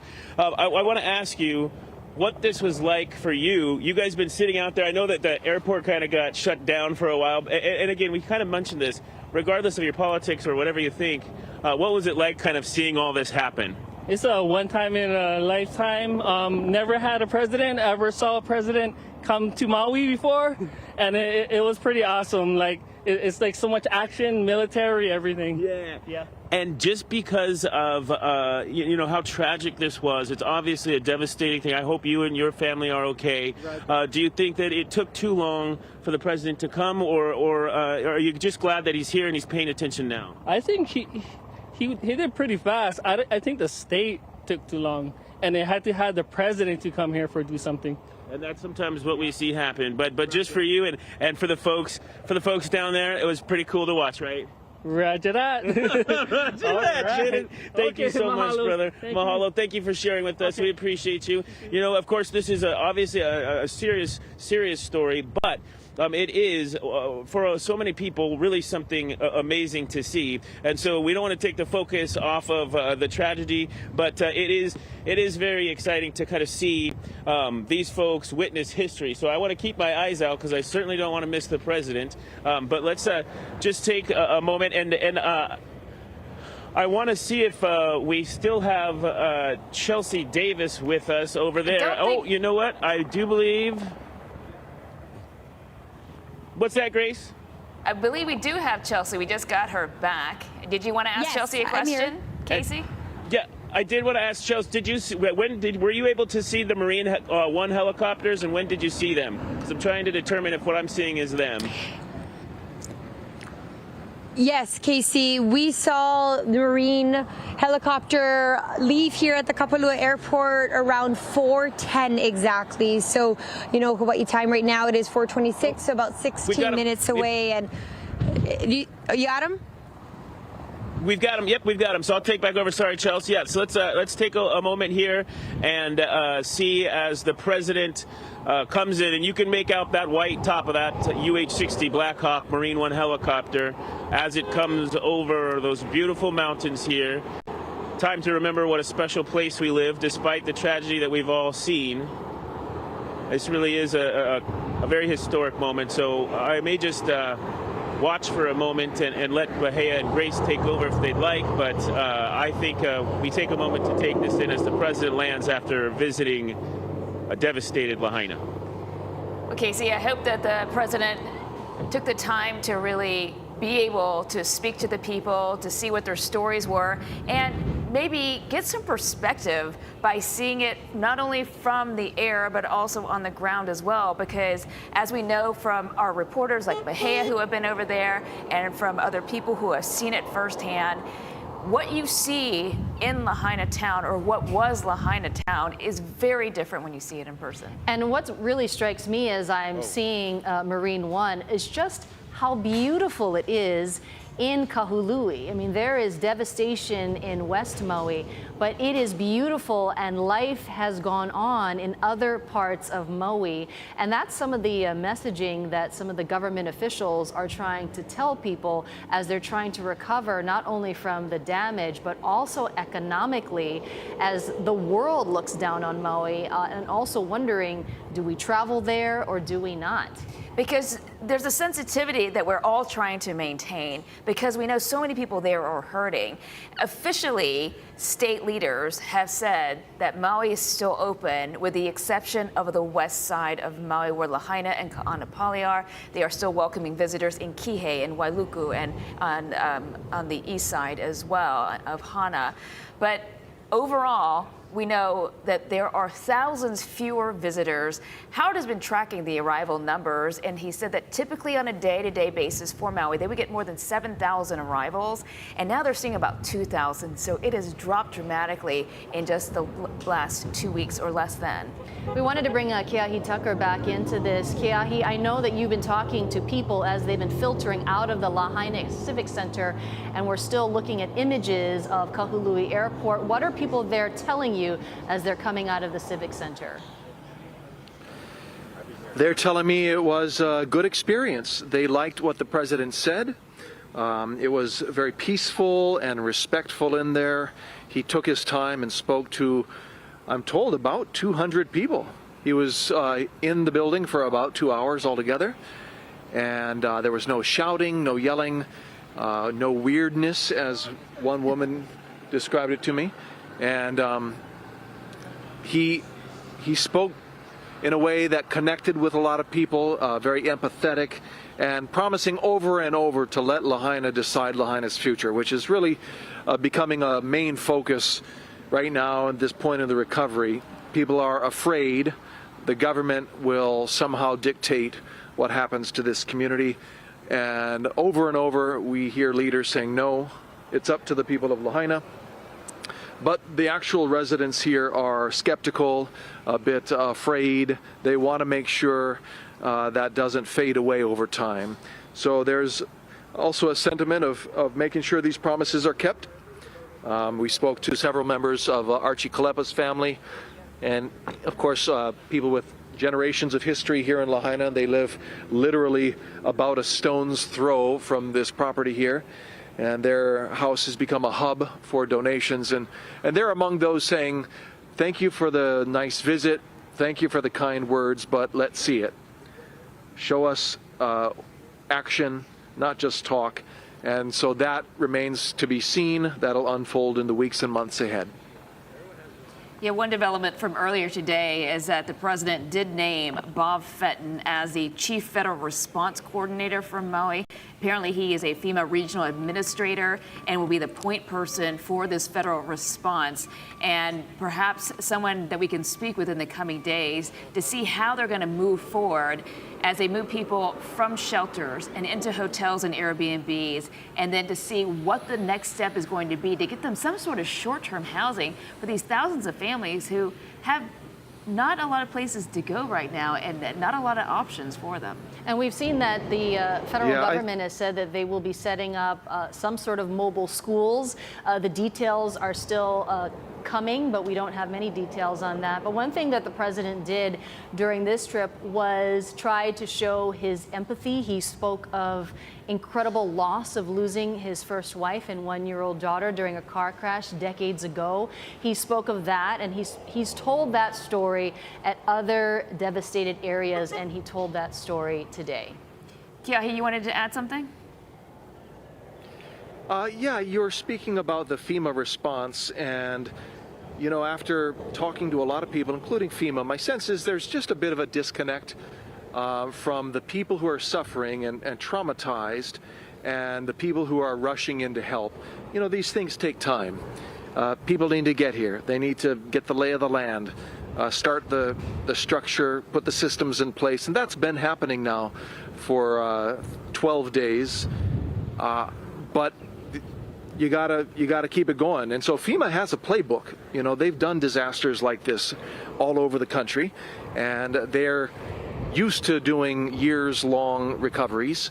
And so they're not making this up as they go. The next step is that they have a whole bunch of people here on the ground, and they're going to have outreach where they work with individual families on getting them not only in temporary shelters, but finding out what kind of help they need, walking them through the insurance process, and then they find out what else, and walking them through all the paperwork and applications. And then once they're satisfied, they're at a good place, you know, there's another next step after that. And so these things have a way of unfolding over time. And then, of course, you have to understand where people are coming from, where they're mistrustful of the government, and they've remembered things in the past that haven't worked out for them. And so they come to this with their own past experiences and biases and politics and all that. And that's when I say the word disconnect, I mean everybody involved is kind of doing their best. And I think a lot of people that are frustrated now probably will see in time their needs are met. Let's go back to Casey Lund. He's in Kahului. Casey, we know that there's a small crowd of people who've gathered to see the president. What can you tell us now? Well, I can tell you that, you know, it's still just a family of 3 up here because we're, of course, on the other side of the runway, and that's why you notice our camera just a little shaky. But I'm taking a peek through the viewfinder now just because I'm not able to see with my eyes exactly what happened or what's happening. But now that we're zoomed in and I'm looking through the viewfinder, I'm able to make out that it looks like a Marine pilot there or another personnel is beginning to open the door. As they do, and we may see the president come out of Marine One here in a moment. And yes, bear with us because it is extremely windy. And that is another thing to mention that I know Guy has been covering. Maui, while those fires that were so devastating may be contained, they're not out of the windy season yet. And it's still very dangerous and very dry here. So let's just see if we can make out, I believe that, yep, that looks like First Lady Jill Biden and the rest of the folks coming out of the party. And I'm not, again, able to see. I'm going to give the camera back to my photographer to kind of follow them as they make their way. And if you're able to make out who's coming out of that helicopter on a bigger screen, then please take over. But I believe Jill Biden and some of the other dignitaries. Go ahead. Casey, we are seeing the president and first lady both with lei. The one that we saw the president getting donned at the Lahaina Civic Center, holding hands as they get out of Marine One and make their way to Air Force One. That's right. The president and first lady wearing very large lei. We do know that some of the elders, some of the kupuna had given them ho'okupu that was wrapped in tea leaves. That was one of the gifts that were given.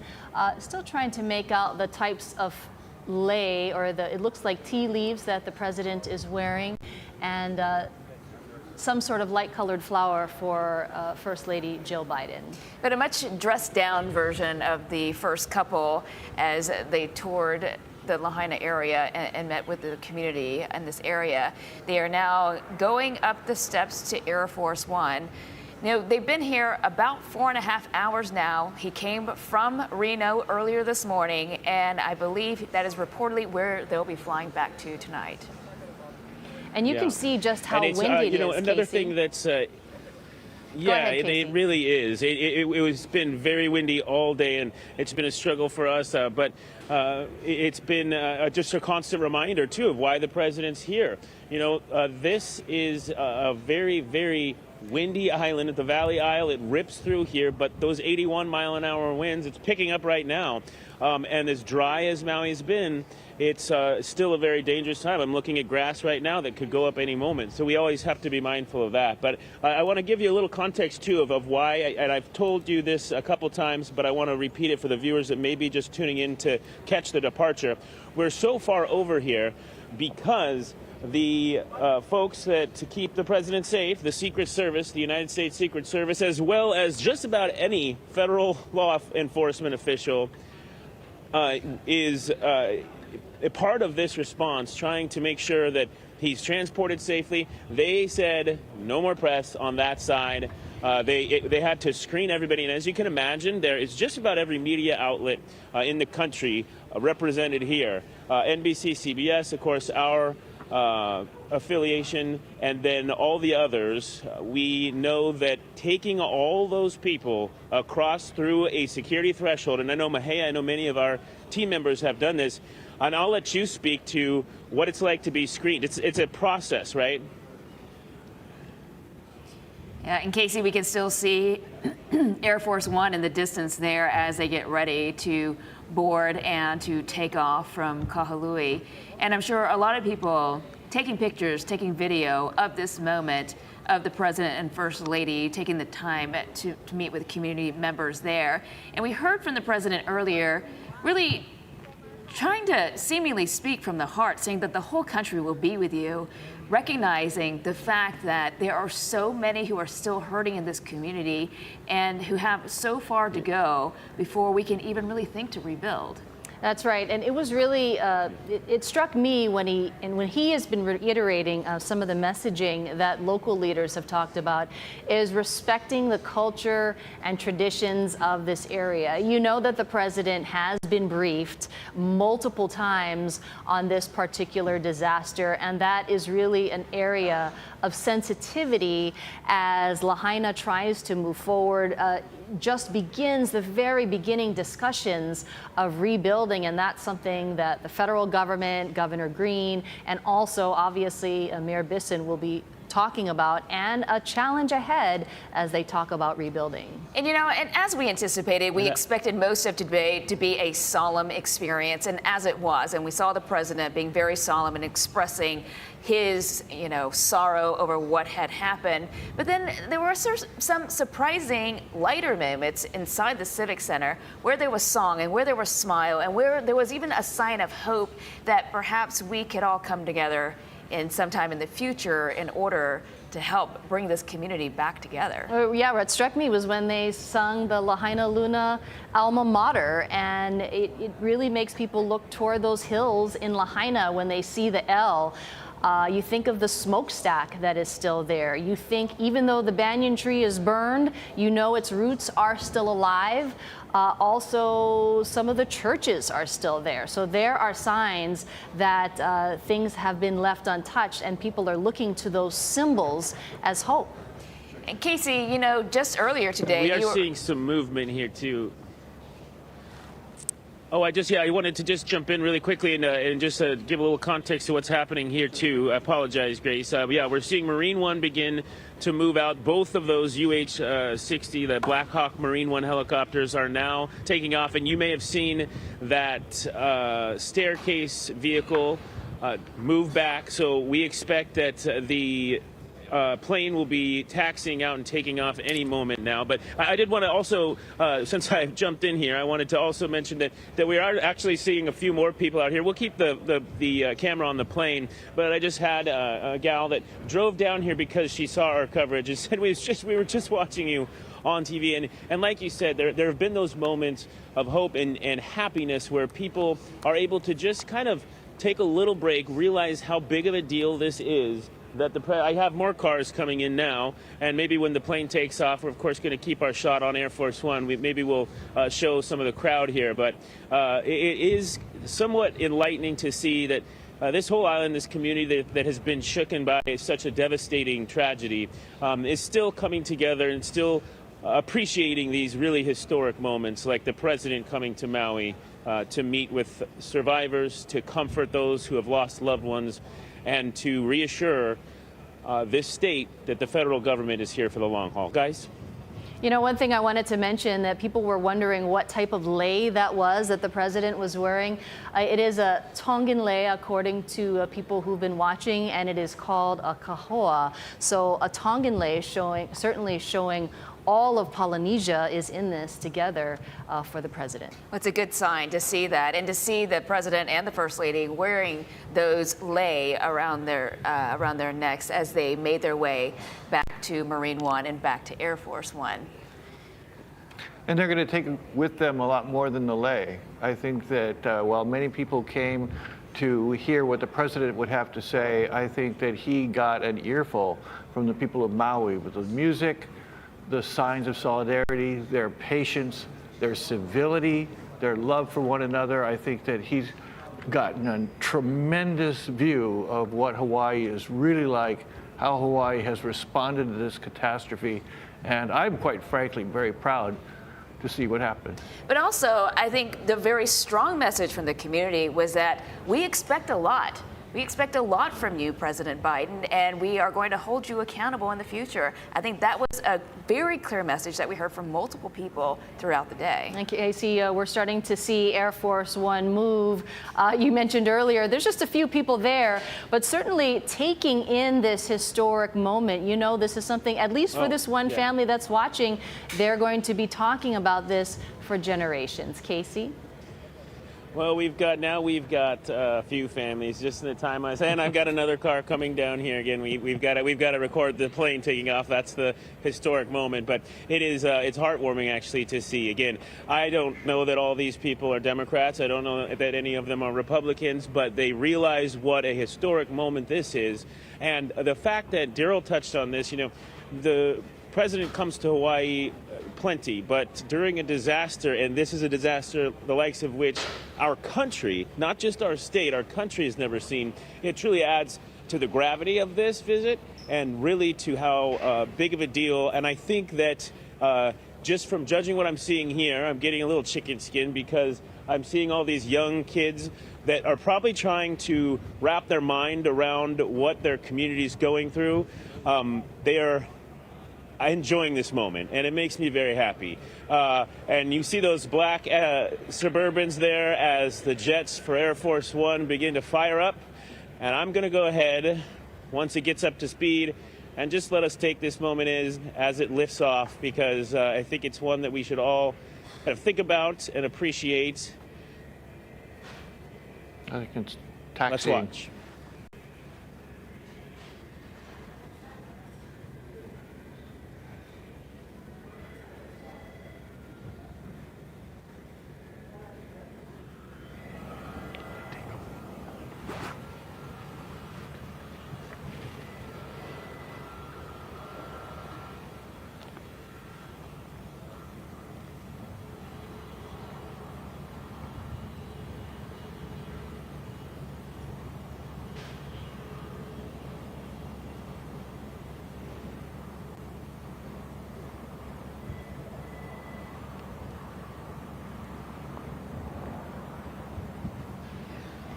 These are the final moments of President Biden and First Lady Jill Biden.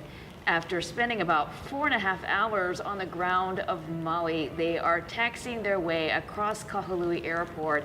And you can see in the foreground the families who have come, as Casey mentioned, to take in a moment that I would imagine many will take to their graves. They will remember this for the rest of their lives. And you have to wonder what President Biden and Joe Biden are now thinking after taking in this entire day. We saw their expressions on their faces when they first touched down in Kahului. The expressions of grief with Governor Green and some of the other officials from the congressional team. You could see those long embraces. You know that they had been speaking on the phone, but this is the first time they had seen each other. And then meeting with those first responders one at a time, petting the cadaver dog, and then going to the Lahaina Civic Center to meet with people, to hear the songs, to come together as one for those people in the Civic Center, and then going to table with hundreds of people to hear people who have stories to tell and questions, and also to tell the president that they expect that they will be there for the long haul. And while we know that there is frustration out in the community and there has been criticism of the president that he didn't react fast enough, there are also a lot of people, as far as the officials were concerned, who were glad to have him. And I think every single delegate that we heard from today said they were grateful to President Biden. And what they said was a quick response to the fires on Maui. And it seems like a whirlwind day, but now Air Force One taking off, going back to Reno, Nevada. What an incredible day, Grace, it's been in so many ways, so historic. We might never see this in our lifetime. I hope we never see this in our lifetime. We never want to see a disaster of this proportion again. But to see a sitting president come to such a small community, and in watching some of the White House press briefings, you know, I think we forget, because this state seems so large to us, because this is our life and this is our world and this is our home. But from many, their point of view is Hawaii is a small state, it is far away, it is rural, and that we needed this help and that we needed the federal response in order to answer something of this magnitude that clearly we were not able to respond to right away. And I think the depth of this is still reaching all of us. I know as we have been covering this, we're just as shell-shocked as many in the community. That's right, Grace. And let's go to Lynn Kawano. She has been with the press pool all day. Lynn, what can you tell us from your vantage point? Aloha, ladies. You know, Mahelani, you used the term whirlwind. That's really what it was today. Unfortunately, it wasn't a joyous occasion, right? Very, very sad, very heartbreaking. But at the same time, I felt as part of the media pool that there was a lot of hope among a lot of these government officials. Now, the rest of the convoy, all the Tahoes and all the other vehicles had just left Kapalua Airport. He got here about 11:40 in the morning and left at 4:12 this afternoon. But in that time, he covered a lot of ground. We were in the convoy as they got to Front Street, and you could tell it was a very somber occasion. I spoke with Maui Mayor Rick Bisson before the president started his tour, and Bisson told me that he really wanted to talk to the president about long-term care for these people. You know, they don't just need housing right now, they're going to need housing for months, even years, and he said he really wanted to get that point across to the president. He also wanted to remind the president a lot of these lands, sacred lands, a lot of these are historic lands, so they really wanted to get some of that in the conversation. Mayor Bisson said he was very grateful. Also, Senator Schatz came over to talk to the media pool as well, and he said he has never seen such a robust response from the federal government. He says it was so quick. You know, Governor Josh Green said 6 hours before President Biden responded after the disaster, and all of them, everybody in the delegation mentioned that this was such a quick response, and they were so grateful, and they wanted the president to know that, yes, there were a lot of protesters on the sides of the roads. We saw that as well, but in terms of the people who he actually interacted with, we did not see that, especially at the Lahaina Civic Center. I was told 600 invitations went out, so just over 500 people were there. There were a lot of people there, and they were able to get some moments in and get to speak with the president, and it really was a coming together. As you guys watched it on the press pool feed, it wasn't so much as a somber, feel sorry for us, but it was we are going to be better because of this. We're going to rally together, and we're going to make Lahaina better at the end. I really feel that when he left, that was the lasting message that we got, that they're going to continue to ask for aid. They're going to continue to look for the federal government to give them help. But also, they know that there's a lot of hope. There's a lot of strength in Lahaina. Ladies?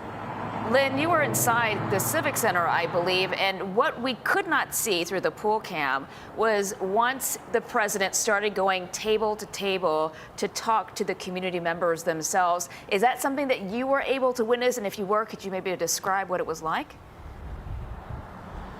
So, Grace, actually, the press pool left around that time. We were moved to across where the courthouse was, but we did get to see a little bit of the interaction with people right before we were moved out of there. And these people did seem very much with aloha. They welcomed the president. They, you know, some people in the national press told me, I was surprised. That was a little bit more like a rally than it was, you know, as somber as they expected. And it was. They sang the Lahaina Luna song, and people started cheering and pumping their fists. So it was an emotional time, and I do feel like people got very somber, but for the most part, it was very much about them rallying back and what they need to move forward, how they're going to get stronger together, how they're going to rebuild the way Maui wants to rebuild, the way Lahaina wants to rebuild. And I really felt that what the national press said as well is it seemed more like a rallying cry, and I think people really appreciated being able to give their opinion to the president and spend even just a brief moment. But yes, we were moved out shortly after that started. And Lynn, because you are in the Civic Center and you have been with the president for much of the day, obviously he has his prepared speeches, he has his briefings. He said this was no joke. He talked about being respectful of the culture. What were some of the things that you feel that you saw in terms of his reaction or the First Lady's reaction as they met with the community, first responders, and government officials? When it came to the first responders, Mahelani, that was a big difference. He had his prepared speeches. He got to greet everybody. He gave some aloha to people. But when he saw the firefighters, the police officers, the paramedics, you could tell he was very grateful. And he spoke a lot about it. The president has had his own tragedies in his life. His first wife died, his daughter died. There was a lot of tragedies. And he would tell them that we really appreciate you, all that you do. And I think that was really important for the first responders to hear, right? It's hard for them. A lot of them tell us they wish they could have saved more people. So to hear that what you've done is appreciated and the nation appreciates you and your people appreciate you, and for the president to kind of be off the cuff, not on on a speech, for him to actually shake your hand, look you in the eye and talk to you, I really do feel that they appreciated that. He made some comments with the dog, and that seemed to lighten the mood there. But I do feel like those were the moments that really hit home for these people, was when he went off script and he was able to shake their hands and give some aloha. And Lynn, while the president was talking, he recalled his longtime friendship with the late Senator Inouye. How do you think that moment went over as far as sharing the fact that he has been in government for most of his life? He has. He's been in government for a long time. And he did, as you guys heard from our press pool feed, when tragedy hit his family many years ago and his daughter died and his first wife died, you could tell that Senator Inouye had a very important part in bringing him back into politics and into government. And he mentioned Senator Inouye so many times. He had such a fondness and a lot of aloha for Senator Inouye, and that really played over well. The senators appreciated it. I know that our representatives and the delegation appreciate it. And I do feel that people here helped, let them know that he understands a little bit about what they're going through. And he says, I cannot tell you exactly what you're going through, but I can tell you that I've had some tragedy and I know how difficult this is. And he did mention Senator Inouye helping him through some of that. Lynn, thank you so much. We really appreciate all of your insight. What an incredible journey for you it's been to see this history in place, and we look forward to hearing more of your stories. So much is going to be coming out of this presidential visit with First Lady Jill Biden. Lynn, thank you.